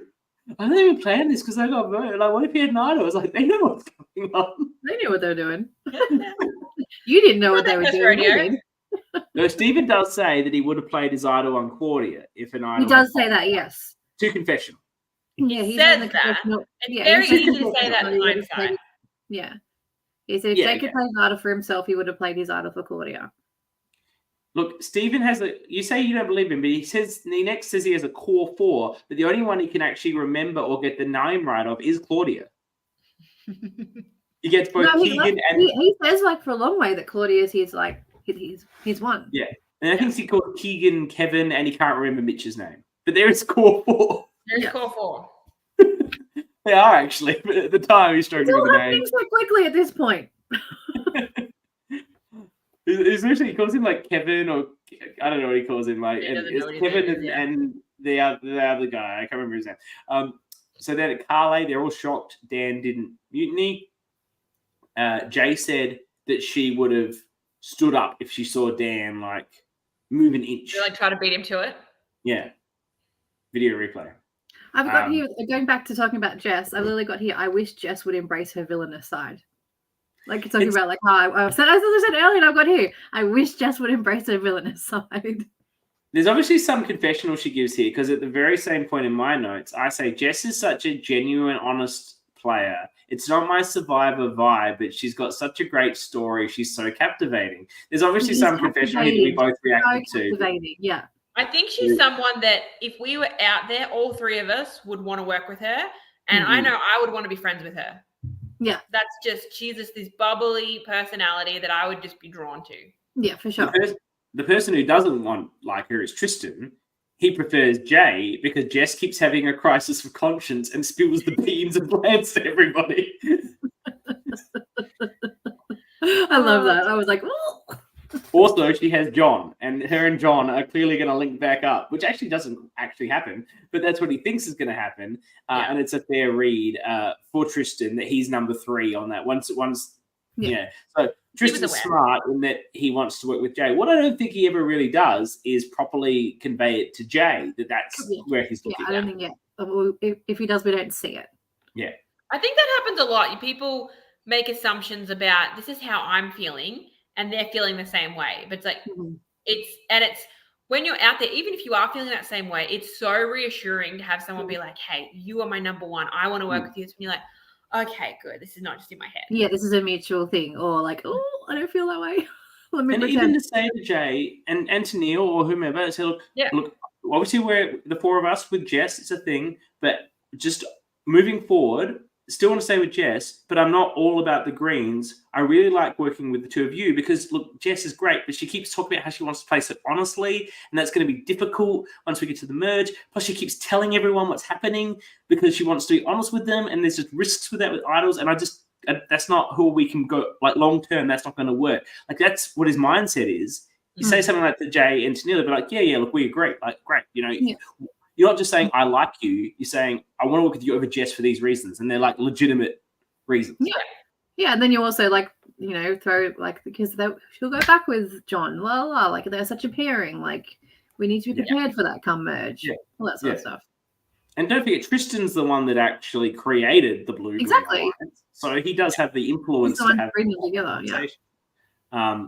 Everyone's idol searching. Tennille finds it. It looks like Tristan and Jess see it, like just on the camera, the video, but they don't. Like there's no anything. But of course, she tells her bestie Jay. They're a great little pair as well. Yeah, I love those 2. Yeah, that's a really good duo. The challenge, it's that memory thing where you got to find the things and line them up. I love that I don't have the ingredients. Is that from Jess? Or who's that? I think it was John. John, I don't think. Did he have the ingredients, or was it? They'd stuffed up. They hadn't. I think he needed 2 balls, and he only had 1. He's like, I don't have. And someone was like, no, you do. He's like, no, seriously, I don't. And then to stop the challenge and reset. I like that they kept that in. Most people would edit that out, and they were like, nah, we'll keep it in. Carl and Brian do such a good job. They can have a little foible. I love that they laugh at themselves. They don't take anything too seriously. Like it's just, I really enjoy them as hosts. I haven't seen a lot of Backyard, but like I enjoy their dynamic. Like they're really great hosts. Is this the first Backyard season you've watched, Dani? Have you seen one all the way through? Yeah, this is one I've seen like the majority of. Go back and watch season 1. I enjoyed it. I started it, but I just didn't finish it. I'm going to yada this a bit because, AJ's done. Well, no, I want to talk about them openly telling AJ, oh, yeah, we've got a green-blue alliance. Like, I'm all for being like, look, we really want to stick with you, but we're voting you out. But don't say, at Tribal as well, green-blue are going to have this alliance. We're going to stick together. They say at Tribal, in front of everyone who's going to be potentially coming back in, whoever comes back in is going to know about it and is going to tell everyone. You keep saying they say. Jess says. Jess spills the beans once again as she sends AJ out the door, as you say, in front of the jury who are the potential returners. And I'm all for the whole, we think you've got the best chance of coming back in. We want you to come back in. We're going to send you hoping that you come back in and work with us. But yeah, don't go into detail about the green-blue thing. Like, just... Would anyone in this current virtual room be happy with being told you've got the best chance of winning the challenge, so that's why we're sending... No, fuck off. Absolutely fucking not. Absolutely not. No. Yeah. I'd be like, well, let me fucking idle hunt, and I'm going to pick one of you that goes. Just say whatever their reasoning is, if I get voted out and I get to come back in, I'm not working with the people that just voted me out. The best thing they can say is they shouldn't mention the blue-green thing, because that's bringing in Sarah and John and potentially Keegan. You don't want to be mentioning that, but you want to be saying, look, obviously the four of us have hooked up. We're tight. That we've been voting together. You're gone. Look, it's not personal. We hope you get back in. If you come back in and you want to work with us, great. Like, it's your call. But like, there's no point saying, you go win that challenge and come right back to us and having the big group hug. It just feels really disingenuous. I hate it. And because like it's if it wasn't already clear, he's number 5. Like they're basically like writing that down for him. Hey, just so you know, come back with us and you can get 5th place if you want. You already were how 5th good does that sound? You can be 5th. Yeah. You already were 5th. And then I'm like, is anyone buying this shit? And they're all nice in the voting booth. I mean, there is somber music coming into Tribal. Yeah, they keep calling it the merger. They keep calling the merger, and it makes me cranky. That's the sort of word that Nick would break out. Nick from Brisbane Survivor. Yes. The nerds on the council, or whatever it's called. Yeah. They kept calling it the merger. I was like, it's not a merger. This is the exact sort of reason why I've come around to the shot in the dark for Real Survivor. I don't think I really loved it to begin with, but I think it's better to have it than not. I think LRGs should think about it. I do think that this blind sides. Yeah, it encourages the blind sides. You don't have this shit with the shot in the dark. Yeah. I will say, again, this is a very specific situation, but there are times where you maybe want to try and work with the person on the bottom, and you can't if they're going to use it and sacrifice their vote. So that side of it can be difficult. Like I had it in an org where I was going to try and pick up the person on the bottom of a 4-person tribe, and they were like, no, because I don't believe you. You're going to vote me out. I'm using it. And I was going to use their vote to force a 2-2. And I get it. And that's a 4-person's situation. That's quite circumstantial. I do feel that. But I'm just saying, like, I don't like that you have to sacrifice your vote. Yeah. Well, I get it. But people do. Anyway, I'm for it. I'm actually for the shot in the dark these days. People do I've come around on it. I've come around on it for sure. It doesn't. There's so much discussion about how it needs to hit more, and that was a lot of it. I don't think it needs to do that either. Like, I don't think you actually want it. It's called a shot in the dark. It's meant to be like it's your last chance. You're throwing everything at the wall. 1 in 6 is good. It just encourages a level of deception that you want to see and makes the show a bit more interesting. Yeah, and it makes you have to think more on a higher level. Like, you've got to account for so many more things at that point. Because especially, it's just one more thing that you've got to take into account. And I think it makes strategy a lot more fun. All right. So buckle up. We're into the merge episode. Oh, how good was this episode? Without question, the best merge probably of any LRG. The way this started. Like, oh my God. The way this started, I was like, what's happening? I was like, what's happening? I'm there, like, loving the tension. I love everyone's there going, I don't know what's happening. And then 2 hours earlier, like, oh my God. I loved it. I thought, it was the best. I was like, I was just captivated. I was like, oh my God, what's happening? Yeah. So we get the battle. We get the battle back, and my comment says, "This is going on a while. Did they play test this on Kyle again?" I don't know if you're across this, Dani, but Kyle is like a master of these challenges, and often they make the mistake of play testing them on Kyle, and it's easy, anyone could do it, and then like it takes everyone like half an hour longer than it took Kyle to do. Right. Just to be clear, in Drunk Viber, where Kyle was playing properly and drinking, the Battleback challenge was stupidly a thing where you had to roll a ball down a chute and land it on like a small like groove. I would have sucked at it sober, and I think I was the drunkest one there. Kyle annihilated it. Like, this is how good he is at this sort of stuff. So they play testings on Kyle sometimes. I don't think they do it. I think they actually said they stopped doing it in season 3, where he also did the Battleback much quicker, which was that really hard stacking with the feet. Yeah, and Kyle and Brian told me after that they stopped doing it. But I reckon they were still playtesting shit on Kyle at this point. And you know what almost happens here? Almost the worst possible thing almost happens at this Battleback. Jake comes this close to getting back in. Oh, that would have been amazing. No, it wouldn't. Jake would have gone immediately, and this tribal council would not be what it is. Everyone's voting Jake out. It's a grand, but I'm here for the chaos. It's a revolving door. Yeah, no, that's true. Having a safe option come back in, he's not really threatening to anybody, makes it what it is for sure. AJ is like, oh well, I'm gonna vote him out, whatever. Like, yeah. So we'll get him eventually, but he's not a merge boot. Jake, I think Jake is would be a really easy boot for everybody. Yeah, 100%, absolutely, agreed. Yeah, they don't even give the Battleback person like an idol or anything. No, like he's like on the chopping block. Like, because normally Battleback, you're immune for that vote. Like, like we'll let you sit safely. Well, they gave Kath a very obvious idol clue. Yeah, they gave us the clue to tell her to buy the rice in the auction, which then basically had the idol in it. Yeah. So the gross milkshakes, they love their food ones on the old backyard. I love they do the gross food eating challenge without it being offensive. No, it's great, but it's gross. I like it.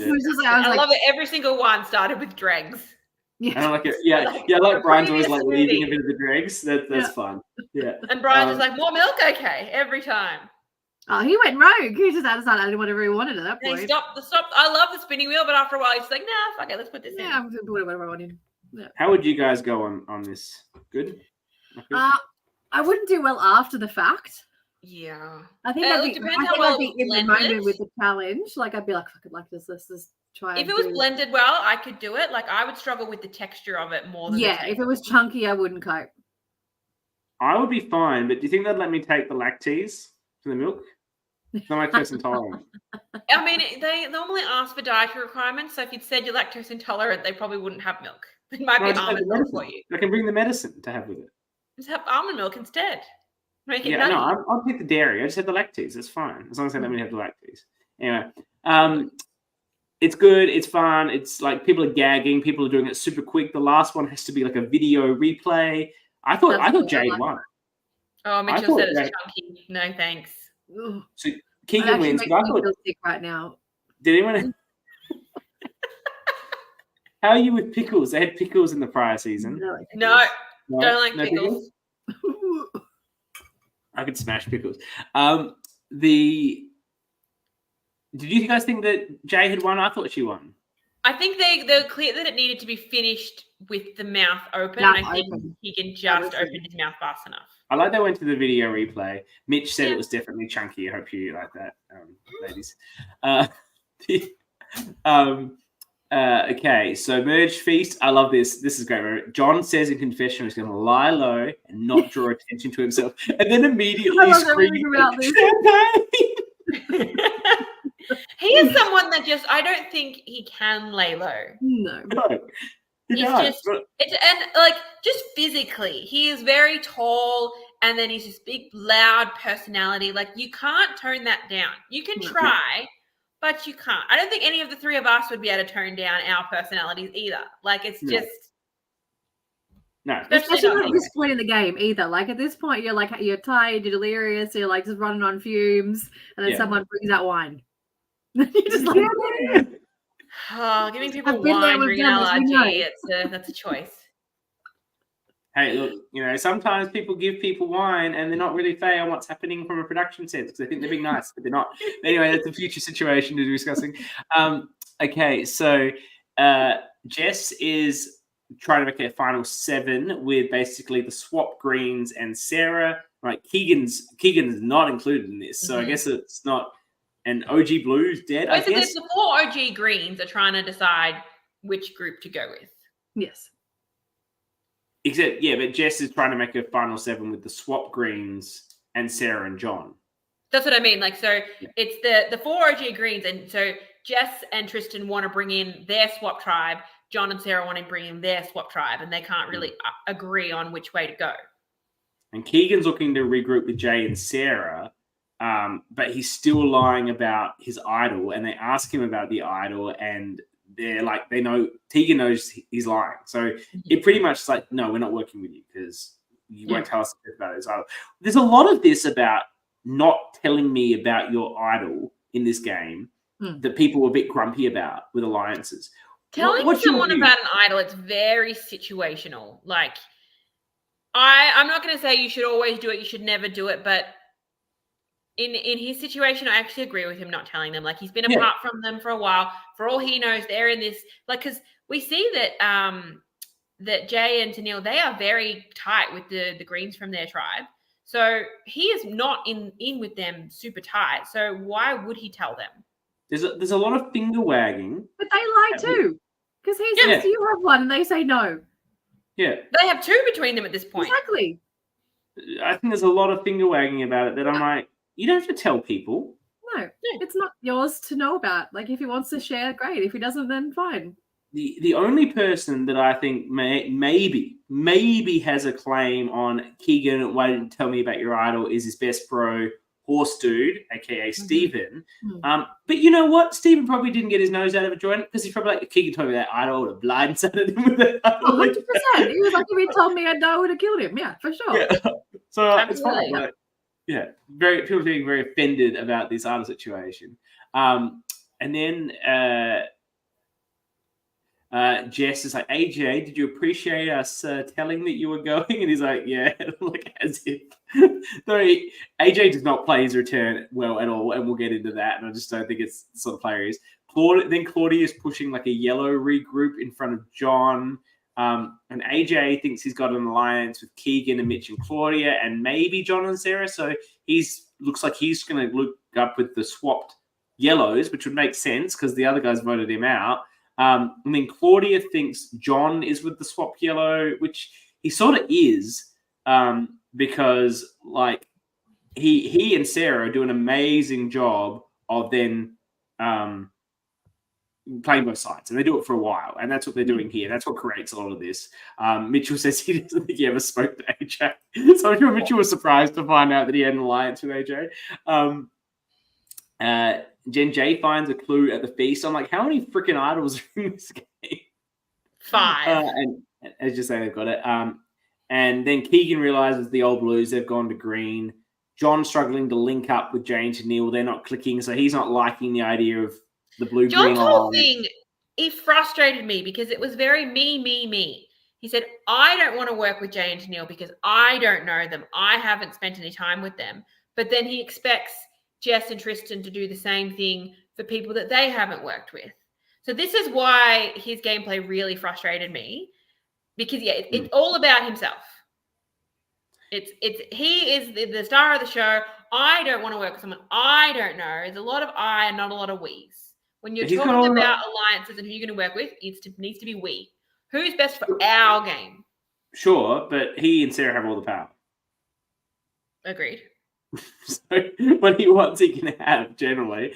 You know, it doesn't really work out. But that said, That's no one is giving at this point. Like Jess and John are heads about.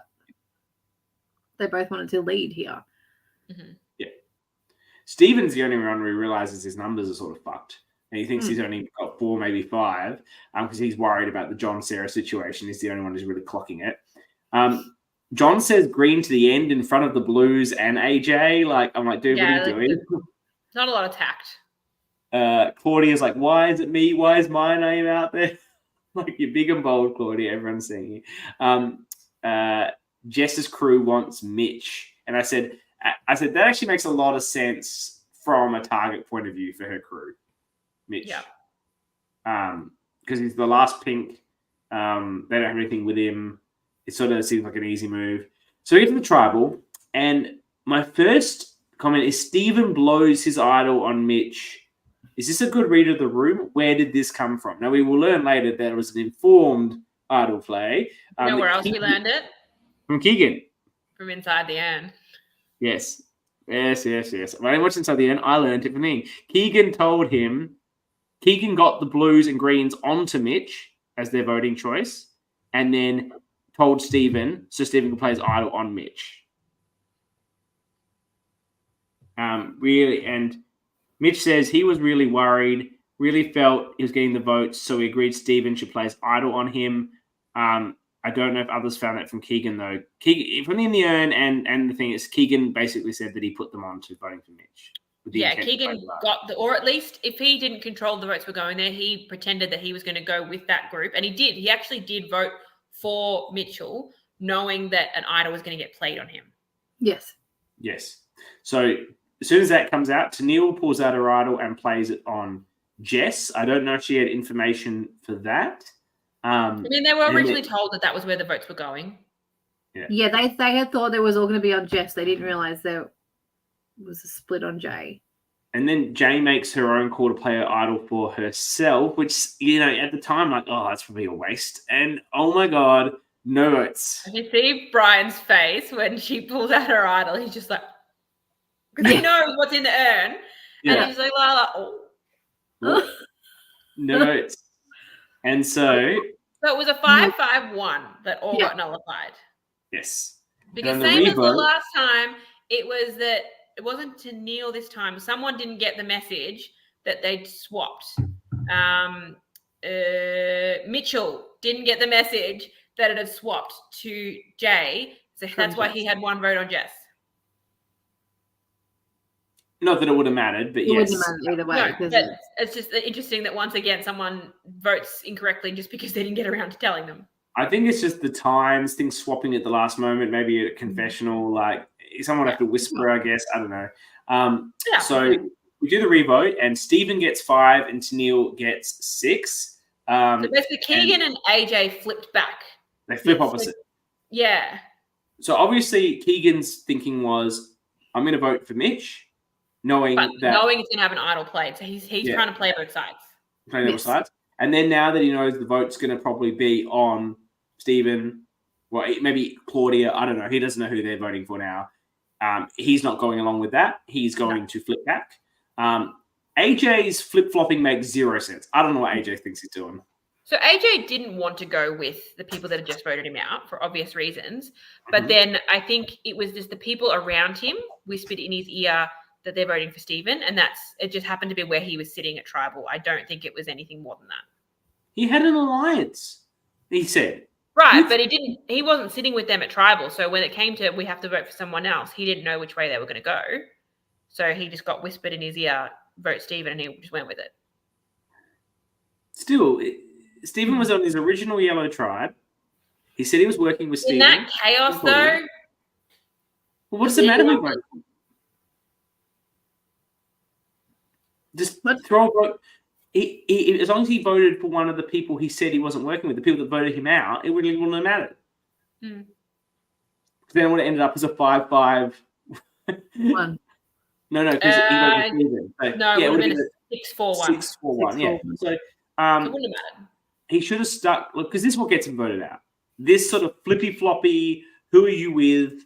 Like, are you with us? Are you with them? You voted with both sides. You're not loyal to anyone. You're gone. This is what does AJ in. This being undecisive. So Keegan played both sides and did it really well. AJ did it terribly. Because I don't think AJ was trying to play both sides. No, I just don't think he knew where to go or what to do. He had no strategy to it. He was just kind of there. Yeah. Because for all he knew, it was about to be a unanimous vote against Stephen. So you don't want to be the one person that's thrown a vote onto someone else, onto Tennille, and then have to go back to camp with her. I just don't think he thought about it. No. I don't know why he would read it that way. Like, those were the people he thought he was working with. They all just voted for the person that said they were going to vote for. There were 5 votes on Jay. Yeah. Like, the plan went through. Stick with the people. Don't vote for the people who just voted for like you 2 things ago and you weren't working with. Yeah. I don't know how they all figure out who everyone voted for, but they do. They don't. Well, they know AJ was flip-flopping around. Because he told them he was. Well, that was another foolish move, wasn't it? Just stick with. I know I voted for Jay, and then I like how later they all come up with a symbol system. Oh, I'm going to put this on my parchment. Symbols are very important. The recap was fucking top tier. I bet. So you didn't need the in the urn because the recap into episode 6 was perfect. Yeah, and it's got a great bit at the end. It's like, and it was John and Sarah who got exactly what they wanted. Because they didn't want to kneel and at all. They wanted the blues separated from their old greens. Yeah. And a bunch of idols got blown. They didn't have idols. So now even more even playing field. Amazing outcome for them. And that allows them to play the middle for the next couple of eps. Is this where you stop watching, Dani? You're just going to like fade into No, I'm a little bit in 6. Like I got a little bit in, so but I will be a champion. Yeah, look, Tennille going, I was dead. Like she was my winner. I knew who had won, but she was this girl's going to do well. I thought it was going to be her and Jay going far. And so I was very upset to see her go early. It sucks, but she went out saving her ally who went on to win the game. So, well, actually she voted for Jess, but let's just say Jess, but like their alliance, Yeah. Jay says in her confessional, "How am I still here?" I'm like, you played an idol on yourself. Played an idol. That's how. I didn't really understand that sort of question. Then Claudia, bless her soul, thinks that Jess was the target because she's a captain. Like going back to like who was the captains? Yeah, no one. And that Claudia's going to be a target because she also like picked tribes. And I'm like, babe, Jess is a target because she's bossing this game. No one cares who picked what tribe. No, it's her personality. She's being a boss bitch, and she rubs people the wrong way. That's why she's a target. It's got nothing to do with who selected what tribe. My only notes for this episode pre-challenge is that Jess is so upset with Mitch because you lied to me. You told me one lie and I didn't like it, and that's the narrative for the rest of her game. And then Mitch is like, "Well, I did lie, but I'm not going to tell her that because why would I?" She voted for him, so like. I actually think Mitch would have, and I think he realized. Look, I'm going to speak to Mitch, who's in the chat, and he's going to tell me if I'm wrong. All right, he did not understand Jess. He works out later, too late, that he should have just told Jess the truth. Yes, I did vote for you, and then Jess would have gotten over this. And they might have been able to work together. But Jess gets so hung up on this. And Mitch doesn't understand why she even gives a shit. And it's only later on, like when Mitch goes on that one where he actually tries to sort of like put it in the past with her. And he sort of, I think, gets a better idea that maybe for her, he should have been upfront about his deception, even though it makes no real sense, as Mitch says. And I understand where she's coming from. But just for her, she might have been able to move past it with him if he had been upfront. No? Yeah. We'll see what Mitch says. I think in a fast-paced game like this, you can't be worrying too much about what's just happened. Like, but she's so hung up on it. She wasn't upset about the fact that he voted for her as much as you told me I wasn't the target. Like, you told me you weren't going to vote for me. Yeah, of course I'm going to say that. Not everyone is like you and telling everyone that they're getting votes as they walk out the door. Yeah, but she also gets miffed that then he says he didn't lie. Like he doubles down on it. That's what she gets really hung up on after that. And he's like, Mitch has said, I did tell her, and we did work together kind of at the final 6. And that's what I mean. That's when he finally sort of just sort of, okay. But as you say, he was trying to get rid of her. He didn't get it. And well, honestly, she should go. I think she might win if she makes the end. Agreed. Very likable. Yeah, like, I get it. Mitch is like, she lied to me. So what's the fucking big deal? I don't agree. She's allowed to, though, apparently. This is the dichotomy of Jess. It's just... Absolutely. It's okay when she does it, all right? Because her heart is pure. She makes the rules. No, do as I say, what as I do. Thank you. She's trying to be honest. Everyone else is trying to be scheming lie bags, so they don't get a pass. But because she's trying to be honest, when she has to lie, it's okay. I think that's probably somewhat of the justification, perhaps. I'm not a fan. We're a fan. You're not a fan of the play. We get it. Yes. 40 is I am a fan of Jess. But what is certain is that there's 4 idols out there now, and Claudia's The idol paranoia that Claudia creates here. Oh my god! Like, I've got a dot no point one that all I've even got is. thought about it, and she's just like, "There's 4 idols back in play." Like, it just like I was like, Meanwhile, there's one sitting there attached to the fence the entire post-merge game, and nobody finds it. Yeah, I don't like that edit. I don't need to see this idol that no one found. Yeah, the fact that they kept showing it, I was like, oh, someone's going to find it. Yeah. I thought for sure someone found it. Yeah, I don't need this. Yeah, if you show it, you should know that somebody finds it. Yeah, otherwise don't show it to me. Didn't affect anything, and they kept showing it. Like, yeah, that's why I was so certain. I was like, Jay's going to find it at Final 5, and that's how she gets to the end. Real Survivor do not show you the idols that don't get found very, very often. I think they've done it once. They won't even show it until it's about to be played. Even if it's found episodes earlier, they'll just, oh, no, we can't remember it, so we won't even show it until it's right before it's about to be played. I actually like those. They're fun. But yeah, like there's been plenty of seasons where they say there was an idol that no one found, so they didn't. Like, sometimes there's advantages that are found and aren't played that they don't show because they don't. Yeah, like idol nullifiers and stuff. Yeah.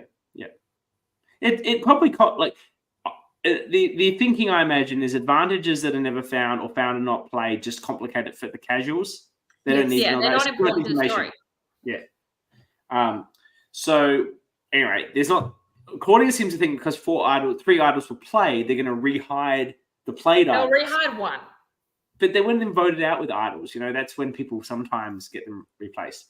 I think if they're played, they usually get rehidden, but not all of them are going to get rehidden. Just one. So Stephen is planning to build bonds with the people he didn't bullshit to. This is when his strategy really I was like, mate, like I was just like his thought process here. I was just like, I've got Stephen is sneaky strategic. Like I was just like, I'm loving this.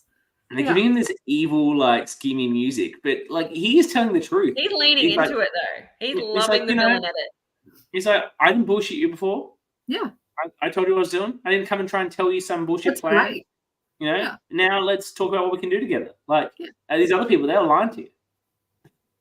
And he's doing it with Jay. And I said, this is some top-notch play. And then Stephen is very much what I wish I could have been. This is there in the note. Jay feels like she's got no one because she's lost her best buddy to Neil. Very sad. And then Stephen reveals that Keegan told him that Mitch was the vote. And then Keegan's annoyed he wasn't told about Jay's idol, even though he was full-on gaslighting her and Neil. It's like, how dare they? How dare they not tell me about their idol? And then I'm like, AJ is a little bit laissez-faire about his vote and the consequences. A little bit what? Laissez-faire. Laissez-faire. Okay. You not heard the term laissez-faire? No. It's like casual, relaxed. Blasé. Yeah. I think I'm thinking of a Drag Race reference of Flazy Da, but I think that was a wrong reference. I think it's French. Anyway, he's a little bit blasé about his vote and the consequences for voting for Stephen. I feel like what's going to come out from this. And then I'm like, what is this convo that Claudia is having with the Greens about the idols? Like, why is she's so obsessed with the idols? She's talking to anyone about them. And anyway, they work out there's only one idol left, probably, which is the blue one, which maybe Keegan has. Keegan's here. Keegan showed up. How dare they not tell me every idol? I don't know if you've been here the whole time, dude, bro, but we've been loving your game so far. And if you haven't been watching it, join back later on. Do you know that his name is spelt like the entire season with 2 E's? Has anyone noticed that? Yeah. But it's 1 E here. What's the correct spelling? Anyway. Because all of my notes I think he knows how to spell his own name.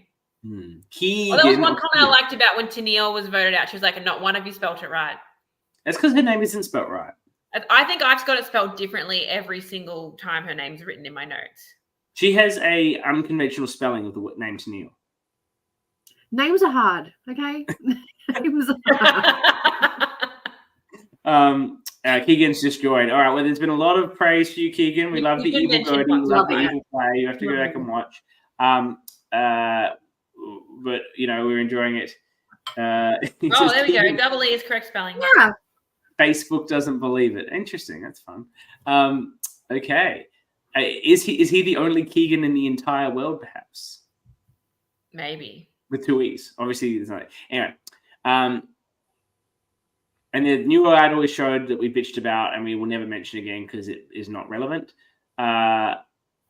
This is where Keegan and Steven's bromance, the dude bro and the horse bro, really like align with their willingness to just trust each other absolutely, and then just spread and get all the information, make plays, tell people things, lie to them, and it never doubt the other one as to all the things they're doing, which makes them so effective here. But it's so interesting because that enables them to play both sides, which Keegan's doing because his blue connection and the fact that he voted with them in the first place. Steven's doing it by going around the back door and making new alliances with these people that he didn't bullshit to like everyone else.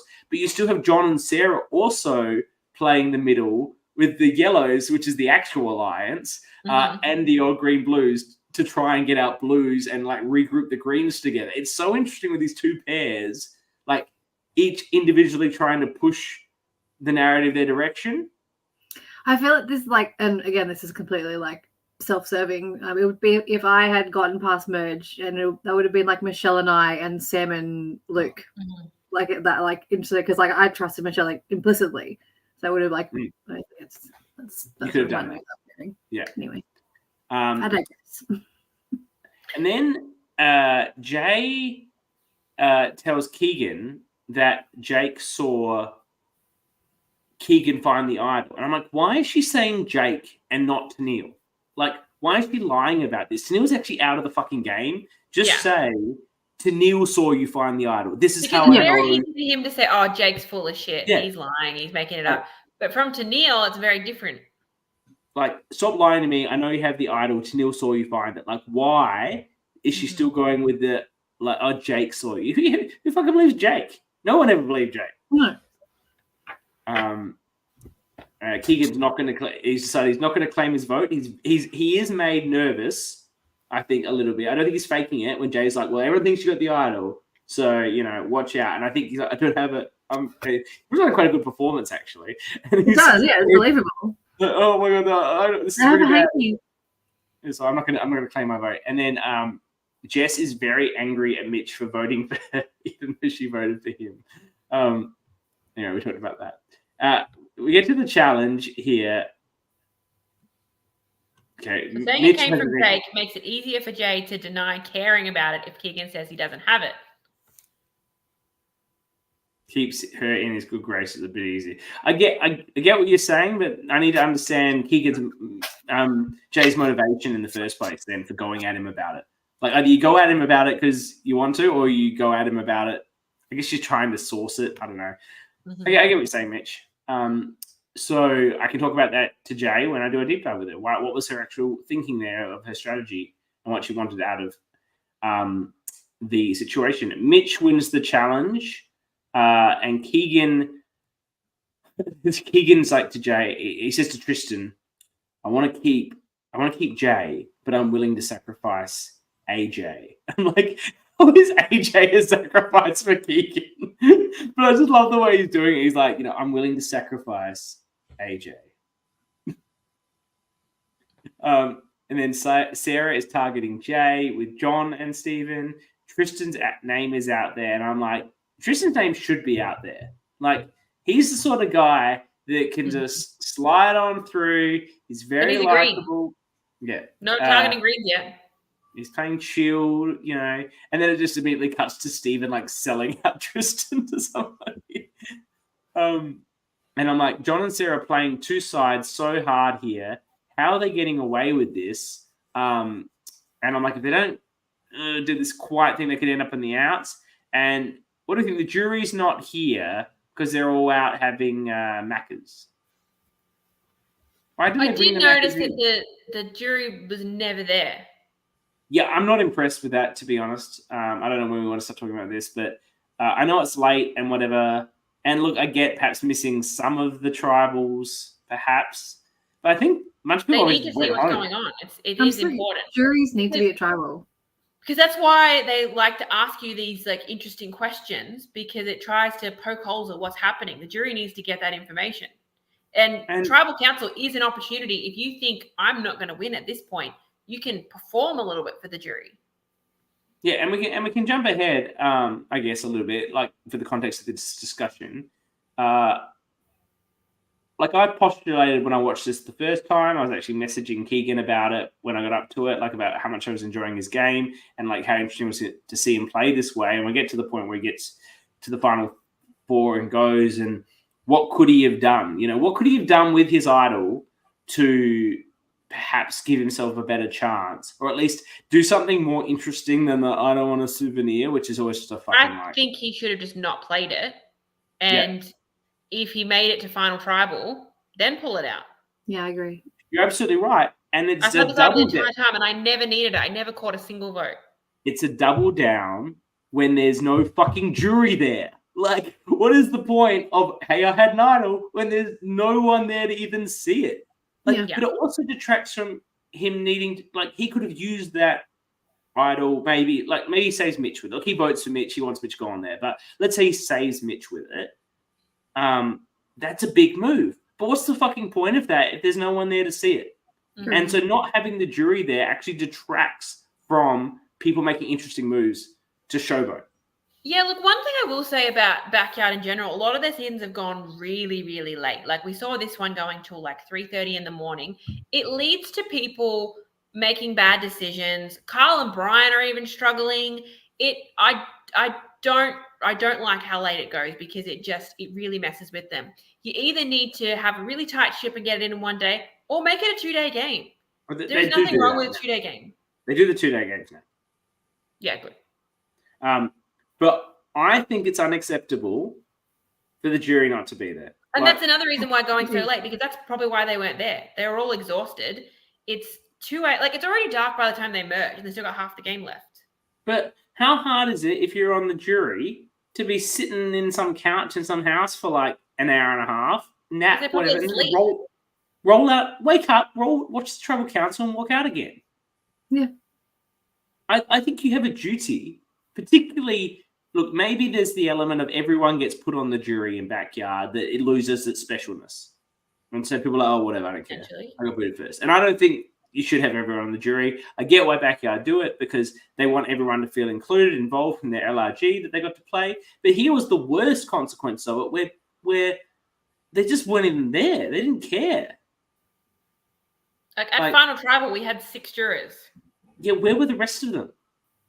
Asleep. How are you supposed to deliver a game-winning performance to half the voters? Yeah. And I think the jury that weren't there, they didn't vote before Final Tribal. They saw footage of it and then voted afterwards. But I think it's still. But they also didn't ask. They didn't ask a question. You can't read their faces at the time. You can't get the vibe of, are they supporting you? Are they against you? What do I need to? And it's also the fact that they voted down the track. Like, the nature of Survivor is that you are making a decision in that moment. Sometimes it's when you are emotional and raw. And if you're making that decision, sometimes, whether it's days or weeks or even months later, you're over all of that. There's a lot of jurors that would have changed their vote had they had more time to process it. I think Ko-Rong is an example of a lot of those jurors said that had they had a bit more time to process, they probably would have voted for Aubrey. But that's not the game. You don't vote later. You vote in the time when you are pissed off. Josh O'Brien says he agrees with what I'm saying, but a lot of the Backyard Survivor early players weren't super fans. They honestly didn't care for the integrity of the game that much. Nothing against them, but everyone's a super fan like us. Look, that's fine, but let's also want Kyle and Brian and the crew to police. It's like if you want to do a full cast jury, then you need to let them know what the expectation is that you have of them. And if they can't commit to that, then. And also, Josh, while I agree with your statement, of the 3 Backyard seasons, season 1 and 3 also go quite late. And in number 1, they were waiting to have the party. Like, they were sitting there waiting to kick on with the party. And yet all of the jury was there for 1. All of the jury is there for 3. 3 filmed 2 weeks after this from the same casting pool, from what I understand. And it does seem it didn't run quite as late. But in the end of the day, it was just this particular jury didn't show up. Yeah. Because the other seasons worked out fine with the same structure. Yeah, So, I agree. Yeah. Anyway, we've had a little bitch about that. Don't like it. Anyway, AJ goes here. We love a bitch. And that's why we're all lockers. Yeah, shout out to Casey who stuck it out. She was one of the early boots. She was there at Final Tribal. Good for her. But equally, look, be clear. Oh, there we go. Keegan said, if I remember correctly, the players who left just filled out a list ranking remaining players. Yeah, not good enough. That's no, because so much can happen in that end game. I would have said, look, if you're pre-merge, fine, just go, and you just don't have a vote. Easy. If you want to stick around, you can have a vote. That's fine. And I'm actually shocked about the post-mergers that left. Like, that's the bit that gets a bit more like dodgy. It's just because merge goes so quick. Like once merge goes, the game moves so much faster too. Like it's. I mean, I get these waiting, but the time itself moves so much quicker. Mm-hmm. Anyway, we get to 7. Tristan says AJ was lying because he went against them, which is true. I'm like, he's flip-flopping on that prior vote. That was an error. I feel like Sarah's really running the game at the moment. She's locked in with Tristan, and she's got the greens. She's also got the old yellows. John's like the bigger, like they're a pair, but John's getting more of the attention. This ends up probably being more of a curse for her in Final Tribal Council, that John did probably get more of the credit. Though I do feel that they were working quite hand in hand. It happens a bit, and if there's a pair, usually one person is seen as controlling the other. But like my notes here are talking about how stubborn John is being in this moment. Like him and Sarah talking to Tristan about voting Jay next. Tristan is very clear about, I don't want to vote Jay next. I don't want to do that. And they're basically just saying, well, no, that's what we're going to do. And I've got to run down a quote here of Tristan being like, well, would you consider working with Jay for this vote? Oh, if she wins immunity, I'll consider it. Like, well, of course you have to consider it if she wins immunity. At least Claudia has given it back to John, because like John comes over and he's like, let's vote out Jay. And Claudia's like, I can't do it because of the 4 green. John's like, I'm on the 4 green. And then she tries to like backflip on it. It does not work. But like, she's right. She's like, because this is where people go, hang on a minute. We can't let the 4 greens just keep rolling on like this. We've got to do a blue. Well, they're at final 9 and there's 4 greens. If they go one more vote, they're not realizing that the double tribal coming up. But if they go one more vote and they get to final 8 and there's 4 greens, you're done. I think which was the Greens' plan. They were like, let's get to 7 and then we can go all for all. I think the real string is actually Jay at this vote. I think Jay doesn't realize that she feels like she's in trouble because of when she almost went, Neil went. But really, you've got 2 groups of 4 here, depending on who wants to work with each other. And you can criticize John's stubbornness all you like, but if he was more flexible, there'd be more of a pagonging. Agreed. His inflexibility and his willing to make it what he wants, which for the most part he has so far gotten, him and Sarah want, has worked out very well for making the game interesting. To me, that I'm actually is like the leader. He's the one who's outwardly stubborn. Like she may be stubborn, but is not outwardly so about it. And see, I'm surprised that Tristan is still wanting to stick with them. Like the way that they are being so unreasonable about not taking his wishes into consideration. I'd be like, well, fuck it. I'm not going to vote with you if you're not going to do what I want to do. Mm-hmm. The problem is he's like, well, fine. I'll just go with those guys. I've got them too. And then you go. Yeah. Like John and Sarah really do those guys, as we see, are actually planning to take them out. We see a conversation with Mitch and Claudia planning to take out either John or Sarah. But before they find out it's a double tribal, that's the plan. Either John or Sarah is going. Yeah, look, it's what Mitch wants, but I think they would have had the numbers to do it if it was a normal tribal. They had Mitch and Claudia. Jay would have been on board.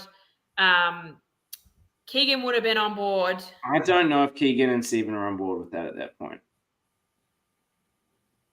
Keegan is wanting Oh no, he was actually. You're right. Keegan was sort of wanting to flex to John. He was putting it on Mitch. He's saying Mitch wants to do John. Mitch wants his big move.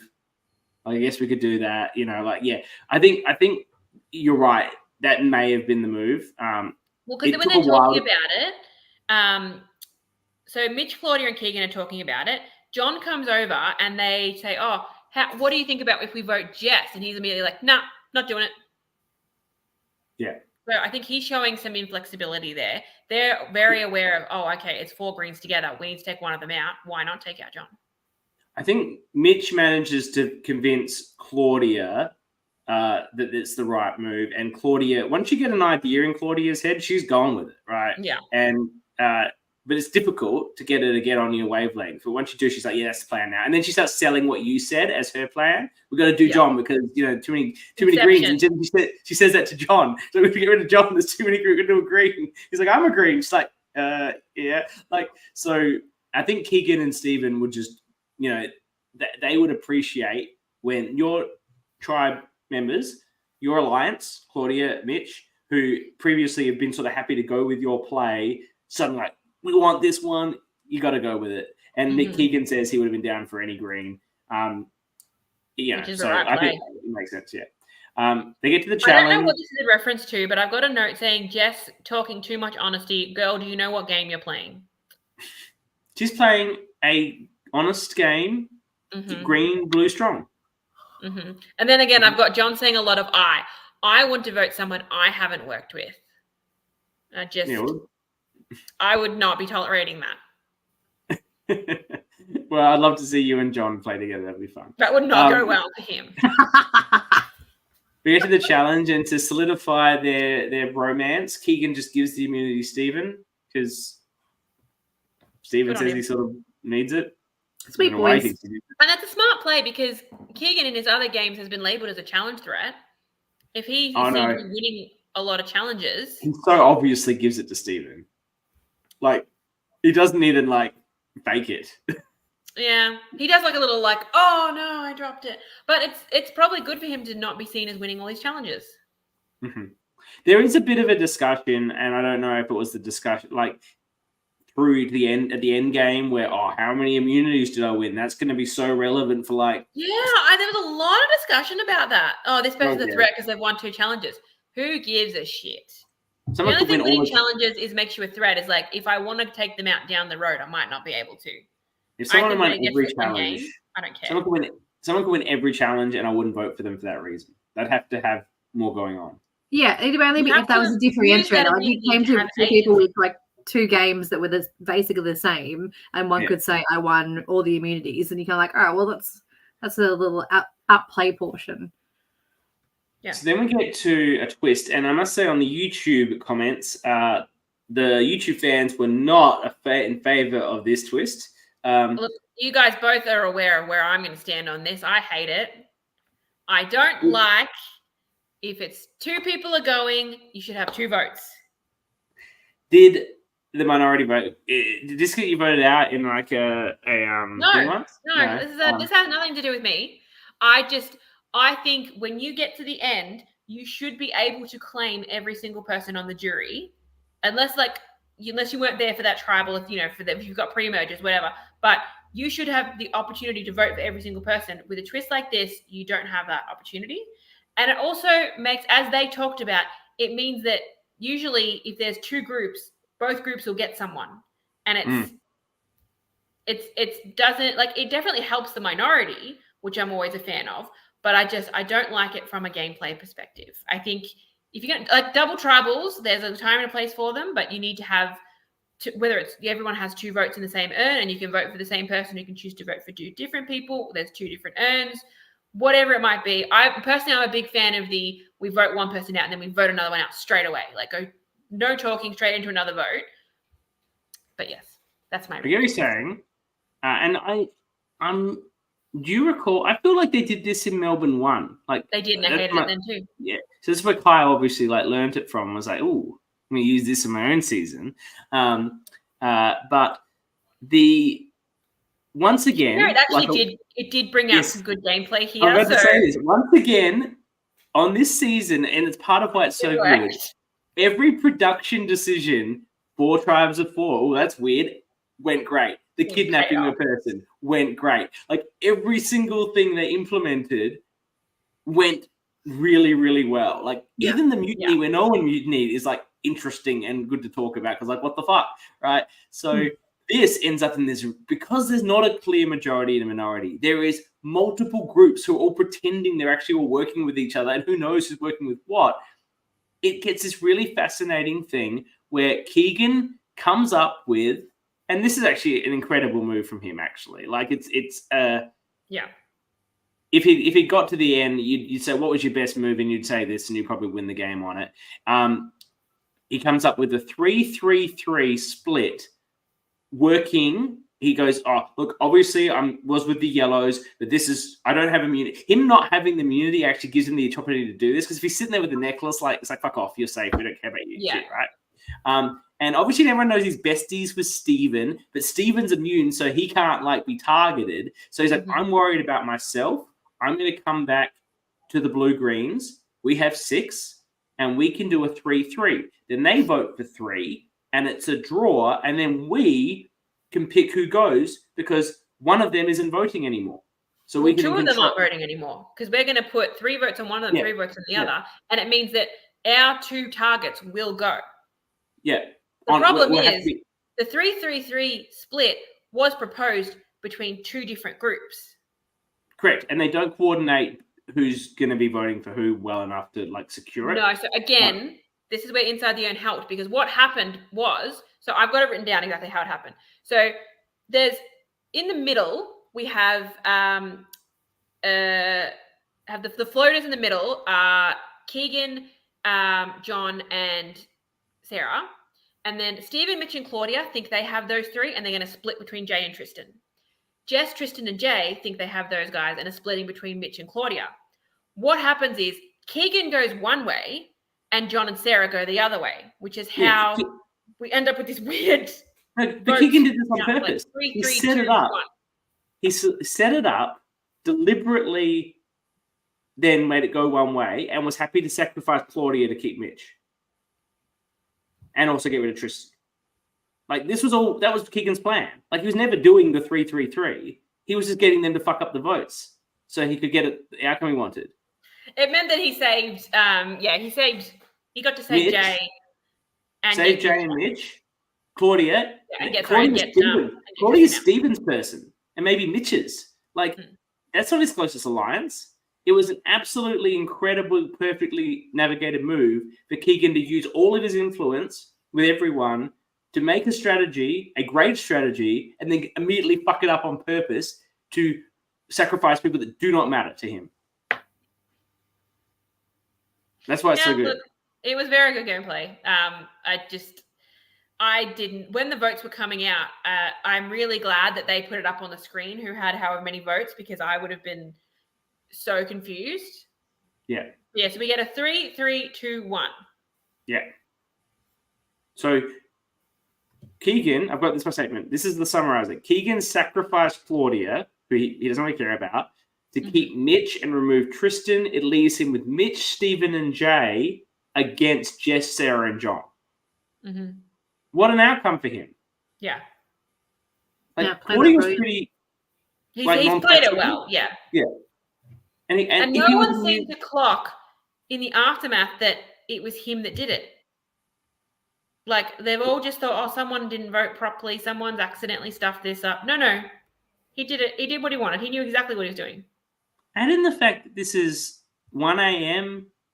after starting at, 6 a.m., playing all day, having the mental mindset to put this plan together at that time and pull it off is absolutely incredible. Yep, it was your best moment. In 3 LRGs, it is absolutely your best moment. I saw what you did, Keegan, and it was an incredible move. If you make the end and then explain this move, I think it wins you the game from any half-competent jury. I think if Keegan gets to the end, he wins anyway. I don't think he needed to go into the nuance of that. I think he was winning anyway. He was playing the best game. Mitch didn't think Keegan was with you. That's what he wanted you to think. That's what he wanted everyone to think. It was the point. But he was still with you. All right. It's a double bluff. Okay, it was perfect. Jay and John know they're out for each other.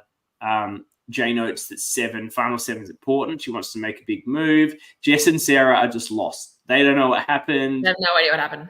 Like, what's going on? And they don't know what's going on. They're lost. So who was in? Steven, hey, would you like guys to like a big alliance?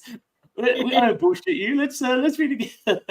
Like, can't believe he's getting away with this. He did so well. And now John wants Jay, but she wanted an alliance. You know, someone says can't postpone D-Day. It's a good little quote. I'm not sure who says that.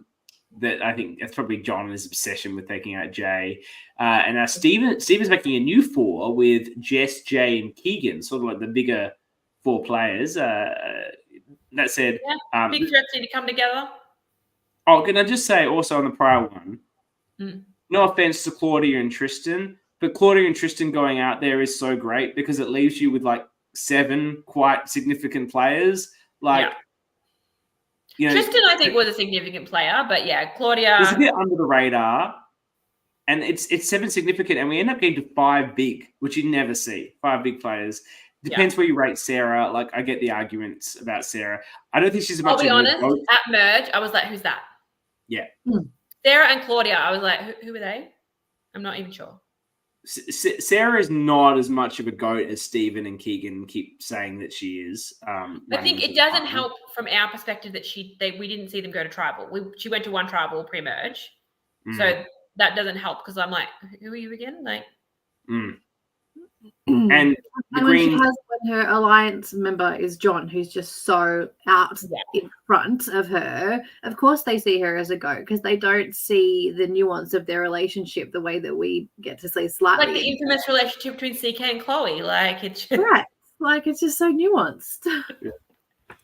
Keegan says Steven was the master. Yes, we are also impressed with Steven. So good. Absolutely unbelievable. That's the thing. Like, there's so much very good gameplay from a losing final tribalist. Yeah, well, his final tribal is bad, and I don't think even if it was a master performance of how good he was, he would get the votes from that jury, particularly when half of them were he there. probably should have got second place. Yes. I think he's a third. Steven's here. Steven's, I don't know if he's just joined or he's been here the whole time, but I've been gushing about you. Playing chess while the rest of us were barely functioning. Don't say yourself so. Don't say, Steven, you were just as good. We love you as a duo. I don't know if you've just joined us. You can go back and watch this later. The amount of gushing I've done about. Yeah, you've got a lot of praise.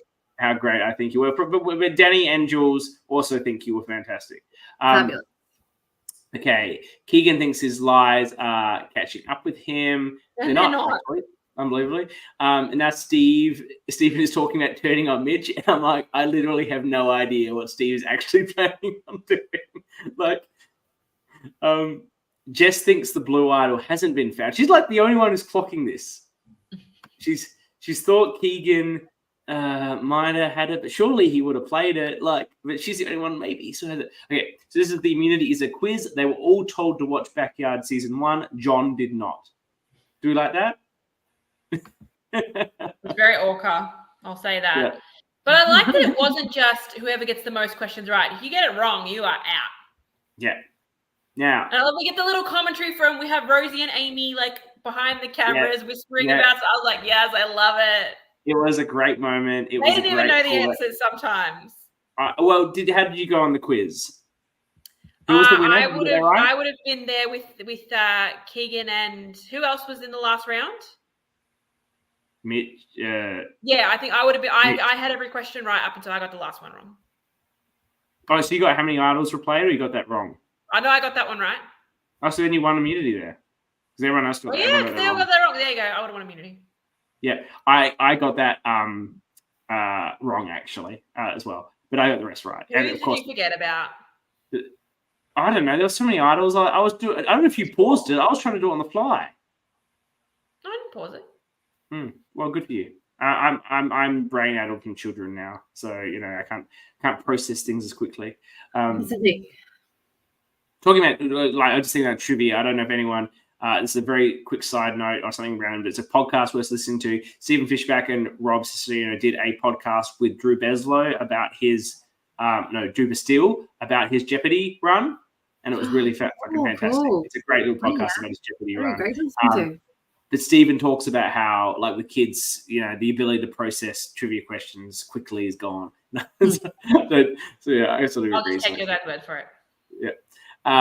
And obviously in true Survivor trope fashion, Mitch wins immunity because Mitch was the target. Yeah, of course.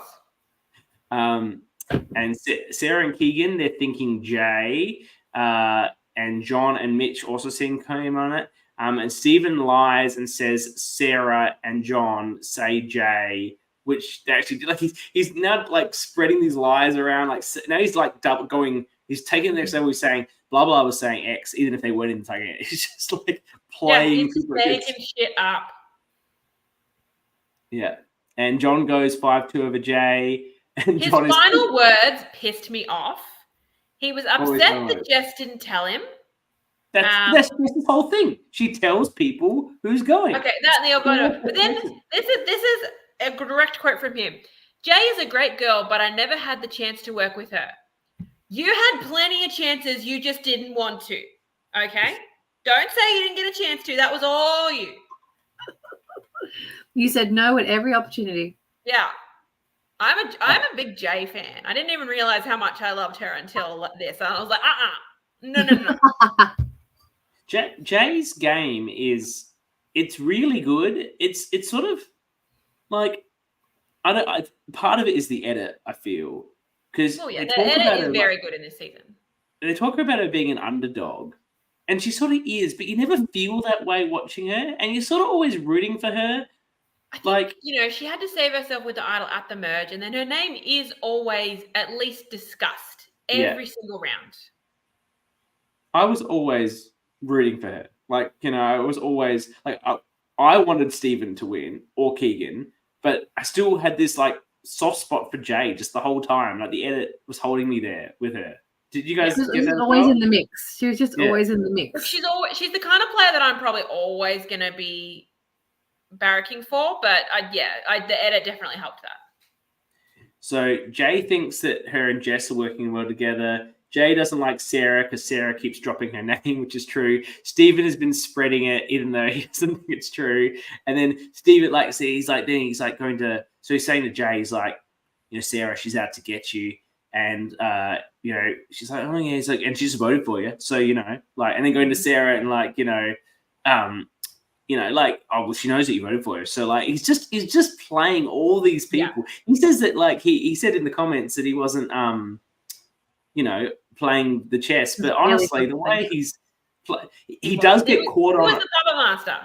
He does get caught on it right at the very end. I think Jess or Jay says, hang on, is Stephen is he just telling us all different shit? They work it out, but it's too late. Keegan and Stephen. When we get the conversation about everyone putting symbols on their votes to just symbol it to say, this was I put the lines and I put a little star, I put a circle around the name, which I think is very, very clever. It's a way to force people to stick together. It only works if you tell people in advance what you're writing on the thing, which wasn't clear. Even if you tell after the fact, just as a way to claim which vote was yours. Because if Sarah was going to try and claim that she had voted for John, which she didn't, but they'd be like, all right, which vote was yours? Yeah, no, I agree. I've played a lot of text orgs, and this is fundamental. So we're allowed to, on the ones we play, when you put your vote, which just comes up as it's not handwritten, right? Because they're going to print it. So you're allowed to say something at the bottom.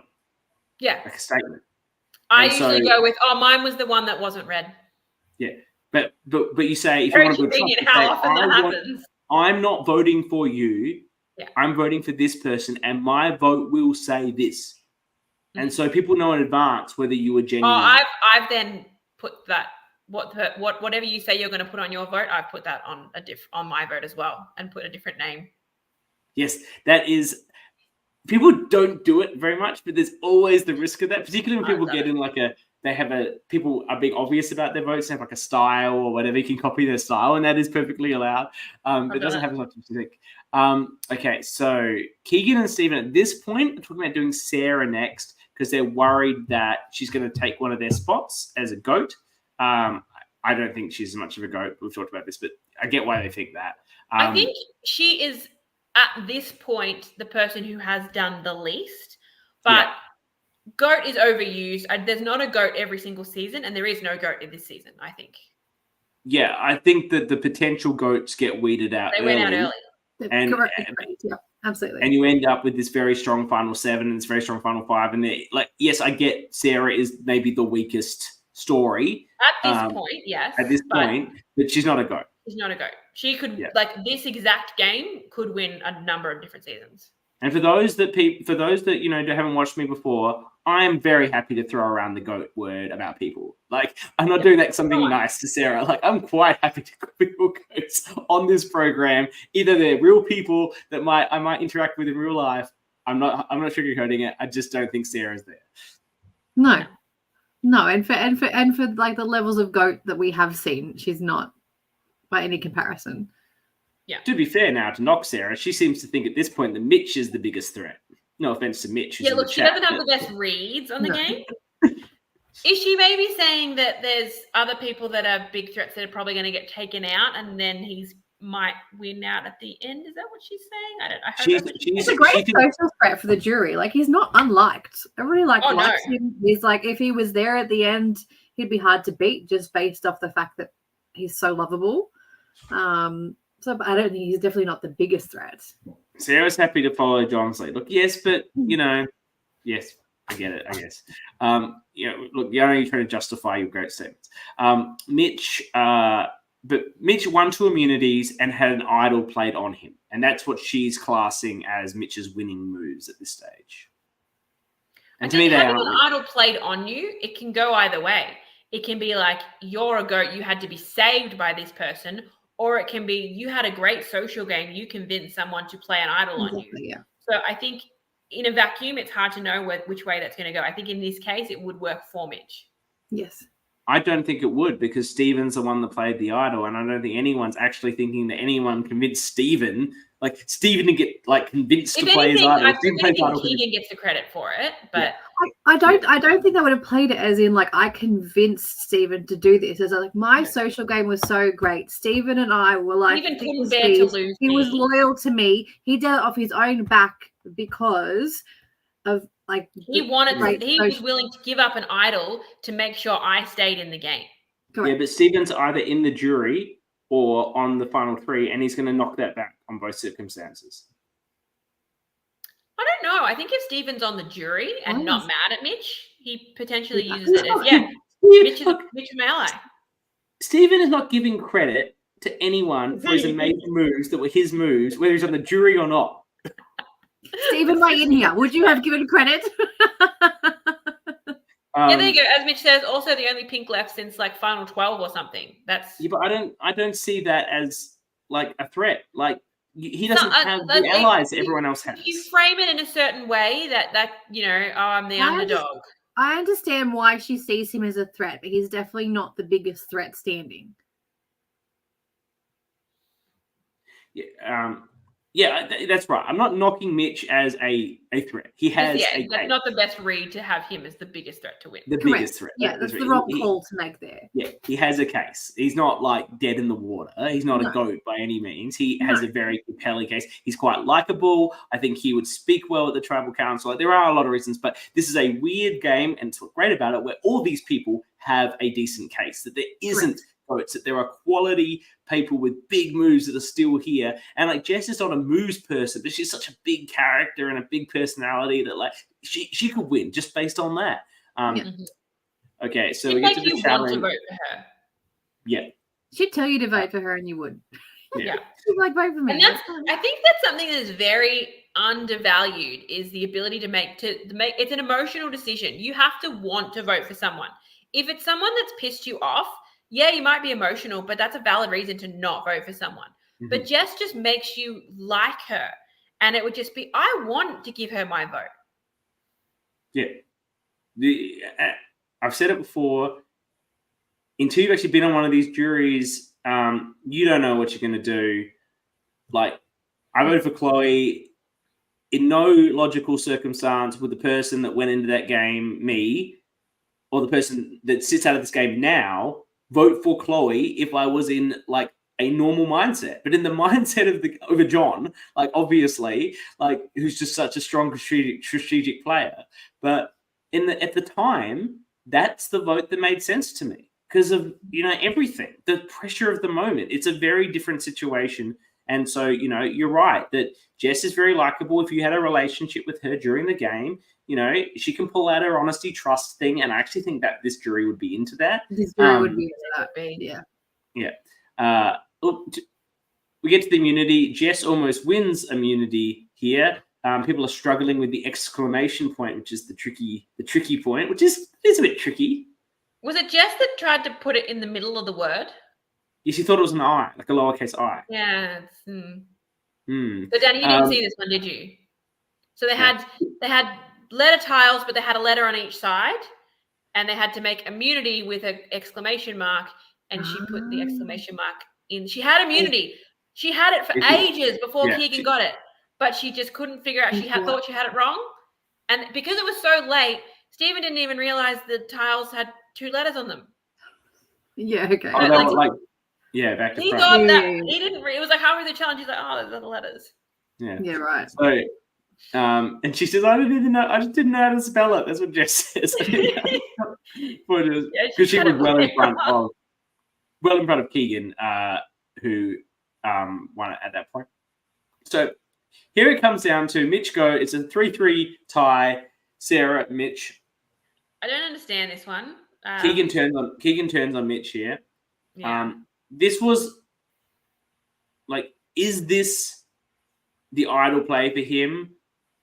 Probably not, right? I guess this is if he plays the idol here on Mitch, he wants to vote Mitch out, so it seems a bit silly. I guess he plays it on Sarah. I don't know, like to use his idol better, but I guess he knows that he can use it for one more try. One more. I think playing the idol on someone else is valid if it's final 5, you have to use it. I'm not getting votes. Maybe I want to impact the game some other way. I wouldn't be using it here just in case it puts a target on him for next time and he doesn't win final 5 immunity, then he gets out 5th. Why didn't he want, though, and it'll be great to speak to Keegan about this when I chat with him, a final 3 with him and Stephen and Mitch? Like, if they vote out Sarah here, like they were thinking, then he's got, so it's the 3 of them with Jess and Jay on the other side. Like, what's his concern about that final 5 is my interest. Yeah. Is it, again, this might be fan fiction from me, is it Keegan wanting to say, no, I decided the final 3? I don't know. I made a move. I took out Mitch. Look, I don't know. I think this is his mistake here because I don't understand why he doesn't make that, particularly with an idol in his pocket. Like, why do you not make that your final 3? Yeah. And probably take Jess to the final 4. Yeah, the vote on Jess at 5 confused me because she was doing terribly at challenges. Like, you clearly have a plan of what you want to have happen. I think they were more. This is where challenge ability comes into it. Now, Jay hasn't won an immunity challenge at this point, but she has been second in a lot of challenges.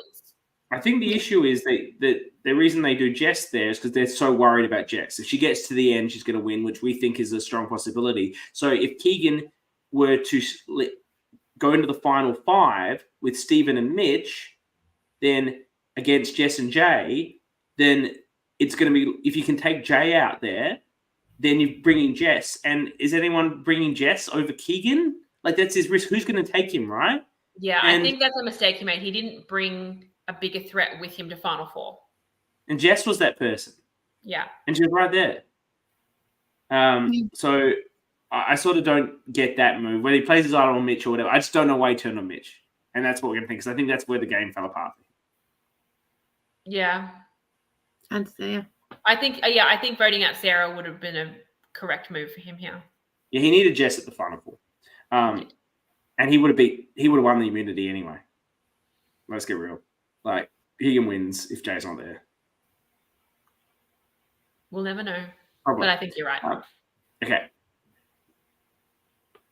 There you go. I knew Mitch is very, very good at speaking, had a great underdog story, whereas I saw Sarah as a goat. Yeah, but you voted out Mitch. Yeah, that's what he's saying. He's saying That's what he's he's saying. He worried didn't about want to take him to final 3. He wanted to take Sarah because he didn't expect her to get the vote she got. I get it. But Keegan's mistake here is when you're playing such a strong game like Keegan is, you don't have to worry about the GOATs and the people that have strong games. Just back yourself. Is Keegan in the moment, was Keegan aware of just how dominant he was? Yeah. Because you don't need to worry about who you bring. Just make sure you bring the threats to the end so like you can make it there. Yeah.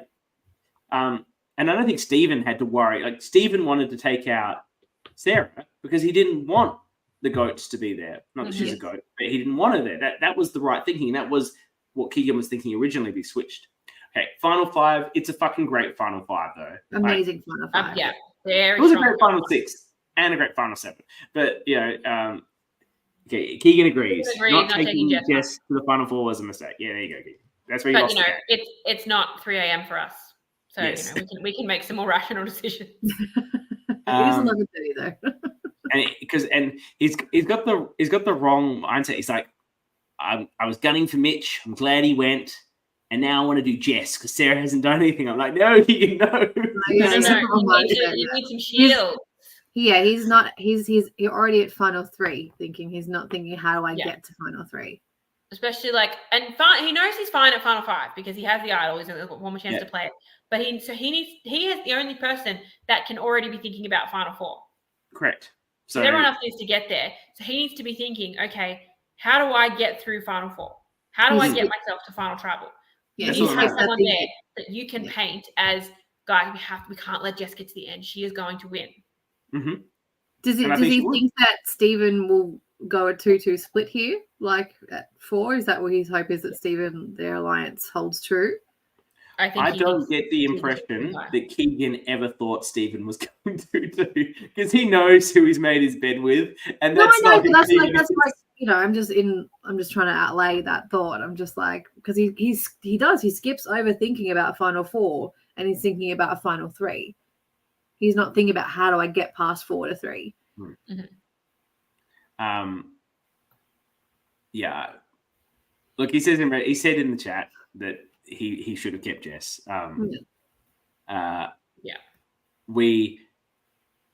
Jess finally realizes that Stephen is playing her and Jay completely. It's always like he's the puppet master, not Jess, despite what we learned at the beginning. How good, look, this is something the Backyard have always done better than anyone. We had the pickle count when we had season 3. Their graphics and what they put up with the polls and how many polls they all have was like, oh, how good is this? Like, it's just so useful. It's 2 a.m. Stephen wins the immunity. Sarah said, how about girls against boys? And Jay's like, I'm in. And Sarah's like, nah. I don't know that. Jess is still sus on Keegan for the idol. Like, she's the only one who's stuck with this. She wasn't even there, but it's a story that's continued. Stephen wants a final 3 with Sarah and Keegan. And then I'm like, why are they giving them ham and cheese rolls? I don't like it. I know, same. I was like, why are they having food right now? They have too much food on Backyard. Don't like it. I would have also been frothing for a ham and cheese sandwich. Oh my god. Give me that ham and cheese sandwich. No one found the fence idol. Why do they keep showing it to us? This is annoying. We've discussed this. If no one's finding it, you take it off the fence and you put it somewhere else. It's a bit more obvious. To be fair, they wrapped it up in black cloth and it's night. Like, they couldn't see it. A few of them were very close to it on a few occasions. Keegan there was and Stephen. A few times I'm like, come on, it's right there. Yeah, it's right there. I was like, can we just look back at the start of this episode? Like, at some point, Keegan says, "You can pretty much tell I'm lying if my lips are moving," and I just thought that was a brilliant quote. Yeah, I had that. I missed that too. I've got it written down in my notes. It was a great quote. Good call, Dani. Yeah, I thought it was fabulous. I had a side alliance with Jay, so I had hoped that it would have been enough to protect me, which is why I targeted Jess over Jay. Okay. Fair enough. Yeah. But the problem was, what was Jay going to go 2-2 for you? Or you thought Jay and Stephen would vote out Sarah and keep you? Like, that's just a game-losing move for them. Like, anyway, I get it. It was late. It's 3 o'clock in the morning. plays his idol, which he doesn't need to because he doesn't believe in souvenirs. As we've discussed, that was a meaningless play, even when there is a jury to watch it, because I don't really like it, to be honest, when I see people do that. You save it, you do the Marianne. Absolutely. Hey, and guess what? I had this idol I never played. It's the blue idol that, I convinced everyone that'd be such a big moment at Final Tribal. That's a much bigger moment than playing it for nothing. Mm-hmm. I think either don't play it or play it on the person that's in the minority. Be the one to control the vote by playing. Like, I think Jess was the ones going, and that's who he wanted anyway, but somehow get the target on someone else and then save them so you can be like, haha, this was all me. But I think ultimately he was already a big threat, and it added threat level to him. And it was one of the reasons that Jay ends up willing to cut him at Final Four, because he lied about the idol. Look, that's right. And equally, it is, look, what might be going on here, right? Keegan says he knows he's not going. Do you know? Like, maybe you're 99% sure, maybe you're 90% sure, you trust in who you trust, but you don't know. And, it's I'm playing this idol because, fuck it, it's the last time I can play it and I just want to be safe. But you want to say something like, oh, well, I don't believe in souvenirs, so it doesn't look like you're just misplaying something. Yeah. I think it's pretty gutsy to not play it and go, I don't need this. Like, a player of his caliber as well, who's as big as he's been. Like, Marianne was one thing, but Marianne was a bit under the radar and sort of pulled out this amazing Final Tribal. He's so big that he could very much be copying the votes here. And ultimately it was that Jay didn't trust him when he had lied about it. Would it have been worth, at Final 5 or even Final 6 when he's got immunity saying, Jay, I'm locked in with you. This is how much I trust you. I do have the idol. Tell her about it. And then if it gets around, well, you've got a public idol with one chance to use it. You're not getting any votes there. And then it potentially gets Jay on side to keep him around at that last vote. That's a good point. Keegan says here he thought Jay might have targeted Stephen. And as you say, she was apparently, a bit shocked by the idol. So that could have been a factor in why she chose to target Keegan instead of Stephen. I do also feel that only Keegan, not everyone was going to appreciate Stephen. If you read the jury, people just weren't going to appreciate Stephen's game. Like, have my vote, but Keegan, it's not the type of jury that's going to like his gameplay. Keegan liked it. Keegan voted for it, but I think he's overrated. Four birds of a feather, and then the only two birds of a feather to play that way. Yeah. It's like if we were on the jury, we'd all be like, "Fuck yeah, how good is this?" It's just a very good jury. I would have voted for Jay, but Okay. Well, Jay is great. I would have voted for Stephen. I could not vote for Stephen, but it would have been tough. I based on his Final Tribal performance, I would have voted for Jay. Yeah, look, he lost the game. Look, you're right. If I'm there, I'm probably voting for Jay because Stephen didn't articulate well enough all the great things he did. So I only know how good out to watch it. I don't have a lot of notes about it, but they're all about how badly he did. I always take the notes because I know you don't on the tribal council. Mitch thought he would vote for Stephen, and look, your vote for Sarah is probably a surprise. So yes, you were shocked yourself because. Mitch voted for Sarah because Sarah said her strategy was to go under the radar, and she went under the radar, so she put it off. Stephen's strategy was to come in and be a manipulating bastard and just screw everyone without them catching on, which he did, but he didn't manage to tell that story well enough. He was a bit generic with it. He was like, "Yeah, I've got some blood on my hands. I lied," but he didn't go into it enough. Good, maybe he felt with the jury. Going full villain, this is all the things I did, wouldn't go well, but half villain, he didn't really do anything. It's got to commit to the bit. They got to stack the blocks. And actually, Stephen, I've been chatting with him obviously to talk about bringing him in to be involved in the coverage. And he said, "What do you think about this last tribal challenge? Controversial?" And I said, "What, the orange block?" And he's like, "Yes." And I'm like, there's a blue block on the ground. The orange block? Because she had the... I just kind of thought... Her last block is orange. It's not hers. Yeah. So she's using someone else's block. Oh, see, I don't know. I thought they didn't have enough, and they gave her she had one extra. She used the wrong one, but there is a blue one on the ground behind her. So if she was out of blocks, obviously that's unacceptable because the tower's not tall enough, right? Mm-hmm. But with the orange block, and then I'm like, and Stephen's like, well, then shouldn't she have had to take off the orange and put on the blue? And I'm like, yeah, probably. But her tower stood up for so long after that anyway. Fine. Yeah. I was nervous when she started like doing individual block. Oh my god, that's gonna fall. It was super strong. It stayed there for ages. Not until she knocked it over. And that was after all the necklace. And her reaction to winning the immunity is great. Like dropping to her knees. Yeah, it's great. That's really sweet.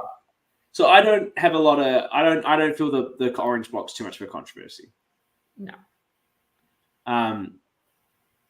So Sarah is saying Keegan's too hard to beat, which is probably true. No. And then they've got food again. I'm like, what? I'm like, maybe I can count this food as it's like the breakfast, the final travel. Too much food. I like you have one from each of the tribes. You guys notice that? You got a blue, yeah. You got a yellow, and you got a green. There's no pink. Sorry, Mitch. But I like you cannot have one from everyone. I like that. That's cool. I like right? it. I think it was great. It's like the perfect semblance of just the plan. It was great. I loved it. Keegan says Sarah finally worked out who the threat was. It was Keegan. And you know what?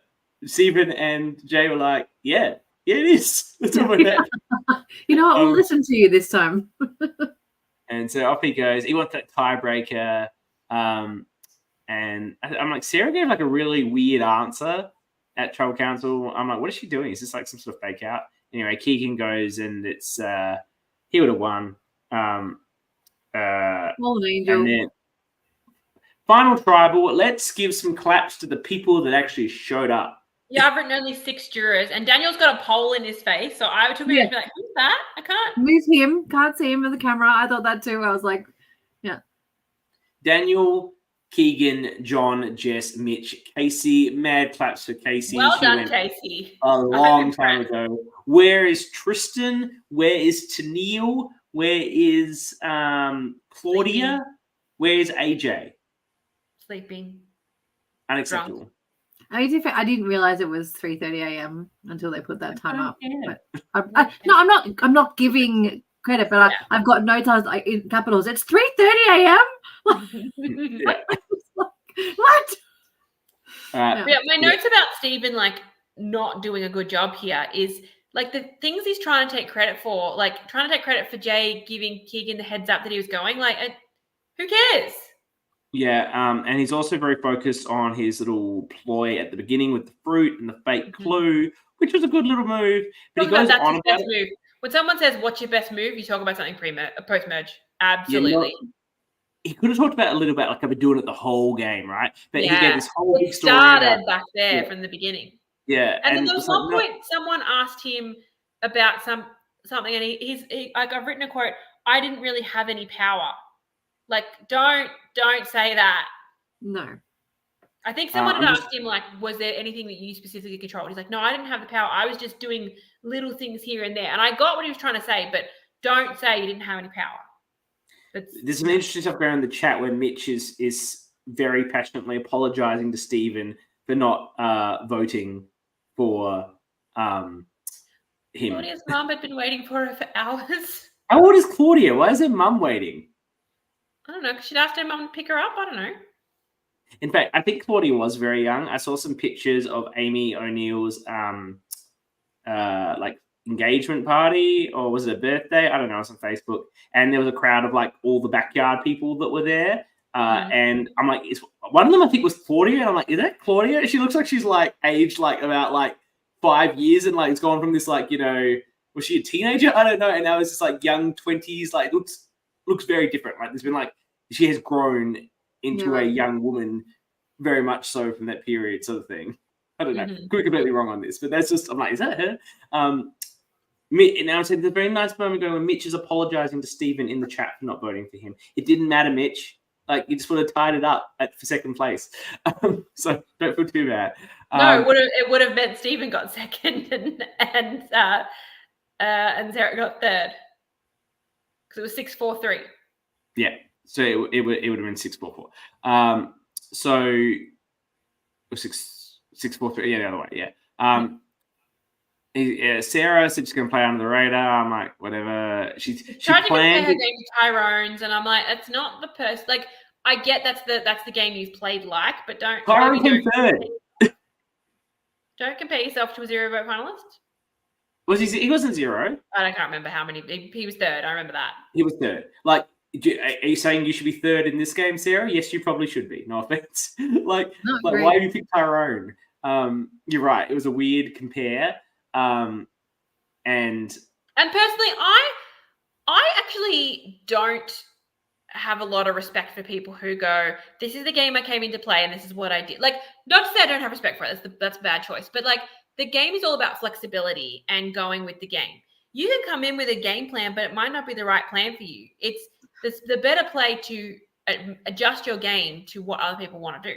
And I think being able to say that, being like, I had this big strategy, this is what I wanted to do, but I realized quickly, like with the people I was playing with, so I adjusted my game, and this is how I did this with this person. This is how I did this with this person. Like it's all well and good to say what your plan was, but to be able to show flexibility and a growth in your character and the way that you were able to outwit them and outplay them and outlast them based off. The game that I came in wanting to play is not the game that I played. And it's because of the circumstances of what happened. So, and I think you need to be able to adjust to what is going on in the actual game. Yeah.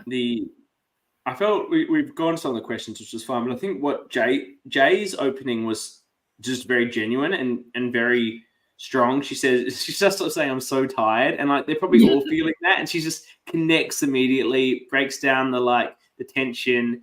People feel good about that. It's like my gameplay was moment by moment. I had to assess and react. I tried to make meaningful connections and had some genuine and beautiful moments.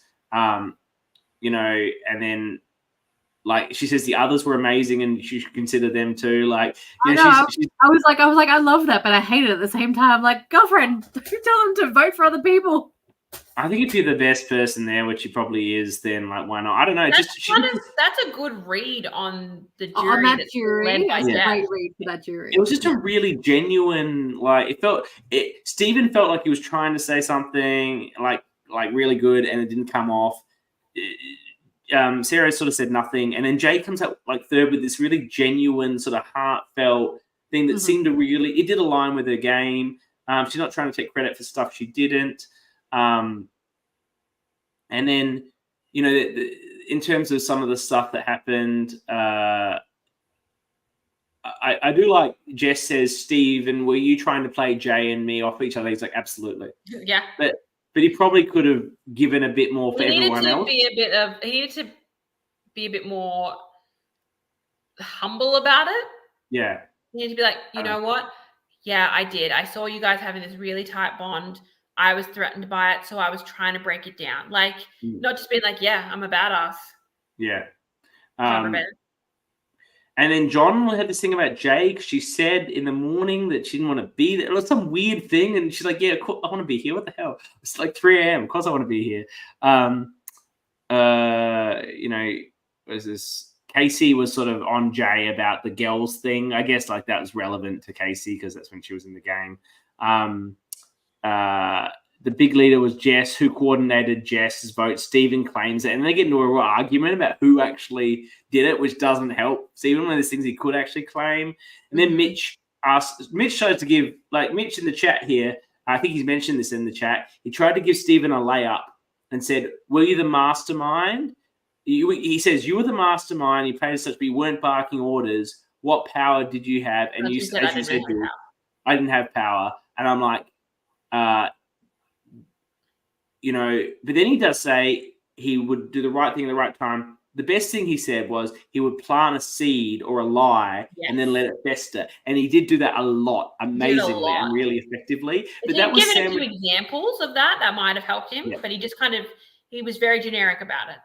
And then he says, you can't plan ahead. And I'm like, why are you saying you can't plan ahead? Your whole game was masterminding this whole thing. If you're a mastermind strategist, for you to say you can't plan ahead, yeah, it doesn't align. Like, you're a mastermind. Of course you planned ahead. Yeah. Like, that's the story you need to tell. And then he actually says what I think is the absolute nail in the coffin. No offense, Steve. You know how much I love you and have enjoyed your game.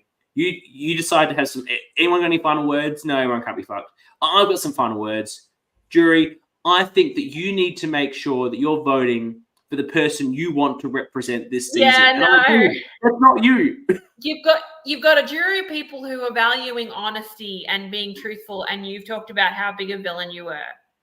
Yeah. Read the room. Yeah. Can we talk about Daniel basically feeding Sarah what he wanted to hear?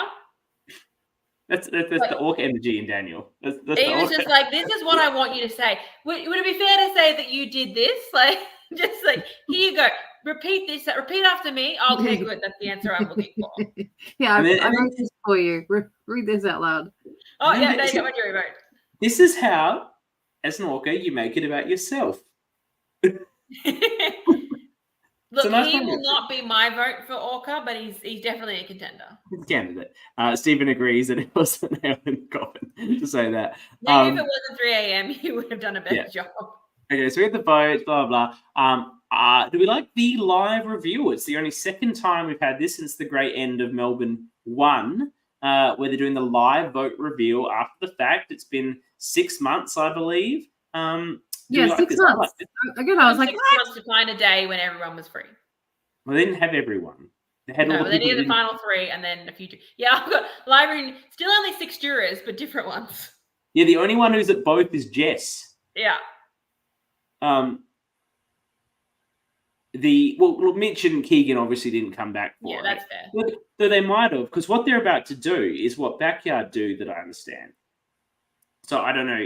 For example, with Backyard 1 well, Kyle and Brian have done most of it, if not all of it, and they've got a finished product. And then they show it to the crew and cast, like start to finish on one day.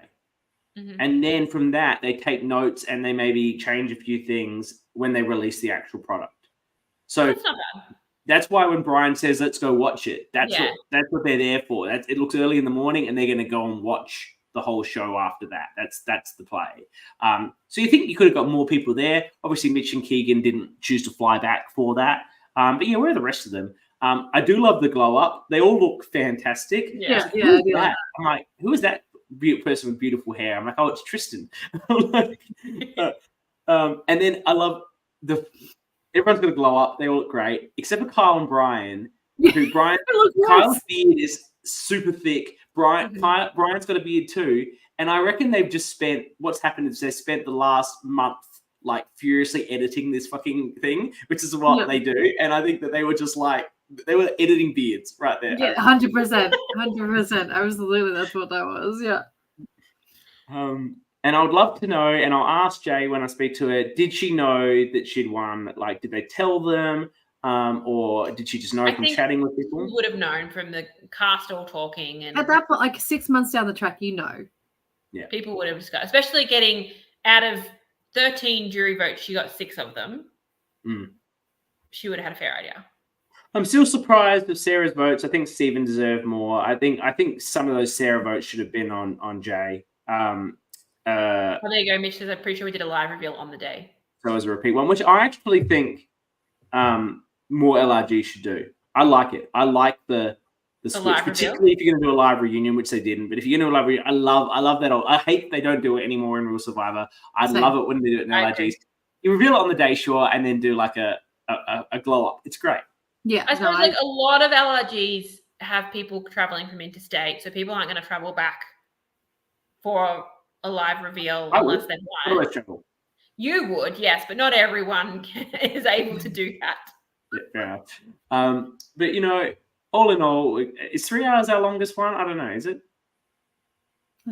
How long was your Warrandyte one? I think that's the longest one you've got on record. Yeah, I think Warrandyte was longest. But this is a much better season than Warrandyte. This was a great watch, a great catch up. I really enjoyed going through it all. I've loved all the people we've had in the chat. For those of you that are going to watch this later, I look forward to hearing your comments about the things we said about you. I'm sure you won't be pleased. I have heard some feedback. I don't know if you know this, Jules, but there are people that are annoyed with some of the shit we say that we don't, you're not there on the chat, and they go, I can't believe they fucking said that about me. And I'm like, I'm glad people are watching. Reach out to my DM.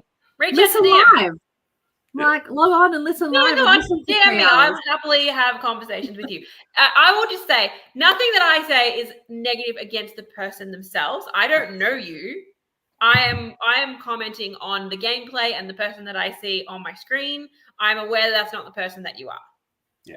And look, feel free to DM me about it if there's something I said you don't like, because it makes me happy that people are watching this. That there are a lot of people I think that actually watch this non-live, and it's good to know because we put a lot of work into it. There was one season we had no one in the chat, so and I was very upset that I thought no one watched at all. So I'm very happy to hear that people are actually listening. So yeah, reach out to me on Facebook, Jules Willow. I'll happily talk to you. But I also like, again, because I'm not like Backyard's new for me, so like seeing Backyard come in and comment and like actually actively like chat to people and like interact with you guys. Thank you. Like that, it's awesome. I like expanded the community that way. It's one of the best parts of this. The Backyard crew and cast, etc., are definitely the top live involvements that we have with the ORCA podcast. So we love covering the Backyard and having you there live with these ORCA things we're doing. It's been great. This is only the start of the coverage. When we get to Playing with Fire, that's going to be Hold My Beer. Yeah. They're going to be active.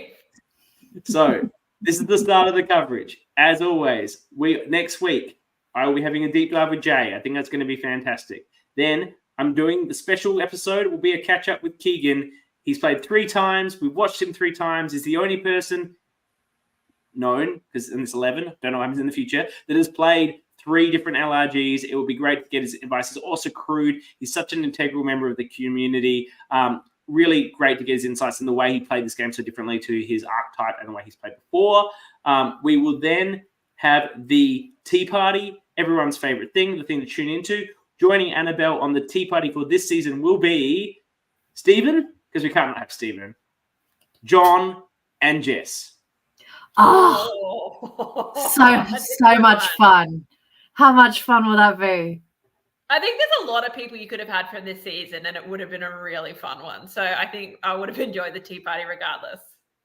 Great and then, of course, we'll have the awards and the catch up with production and the usual. And then we'll be rolling on to the 4th best season, according to the democracy. If you don't like it, sorry, people voted, is going to be Sydney Survivor. Dani's wonderful achievement of being on that show. Are you going to talk about your own season?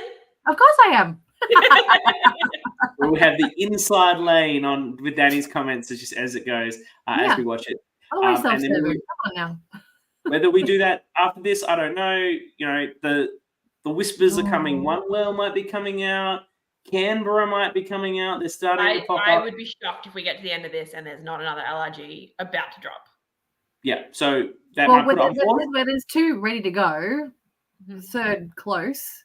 So yeah, I don't know. So Mitchell, sorry, Mitchell. Look, you've been such a great thing here. I'll see if I can get you in at some point on something. Don't worry. I've got to start. I decided I want to get 50 episodes, so I'll find a way. All right. Thank you all. We love you being here. We love you listening later. Looking forward to catching up. And make sure you get on and vote. This is going to be a really interesting vote. I think it's going to be one of the more spread. Not so many. Yes. So many options for ORCA, for MVP, for like who you'd want to see play again. Yeah. All right. Thank you, Jules. Thank you, Dani. It was fantastic. Thank you dedicating 3 hours of your night to this and binge watching the season. But it was definitely worth a watch. And we will see you next week and onwards with our coverage. Love you all.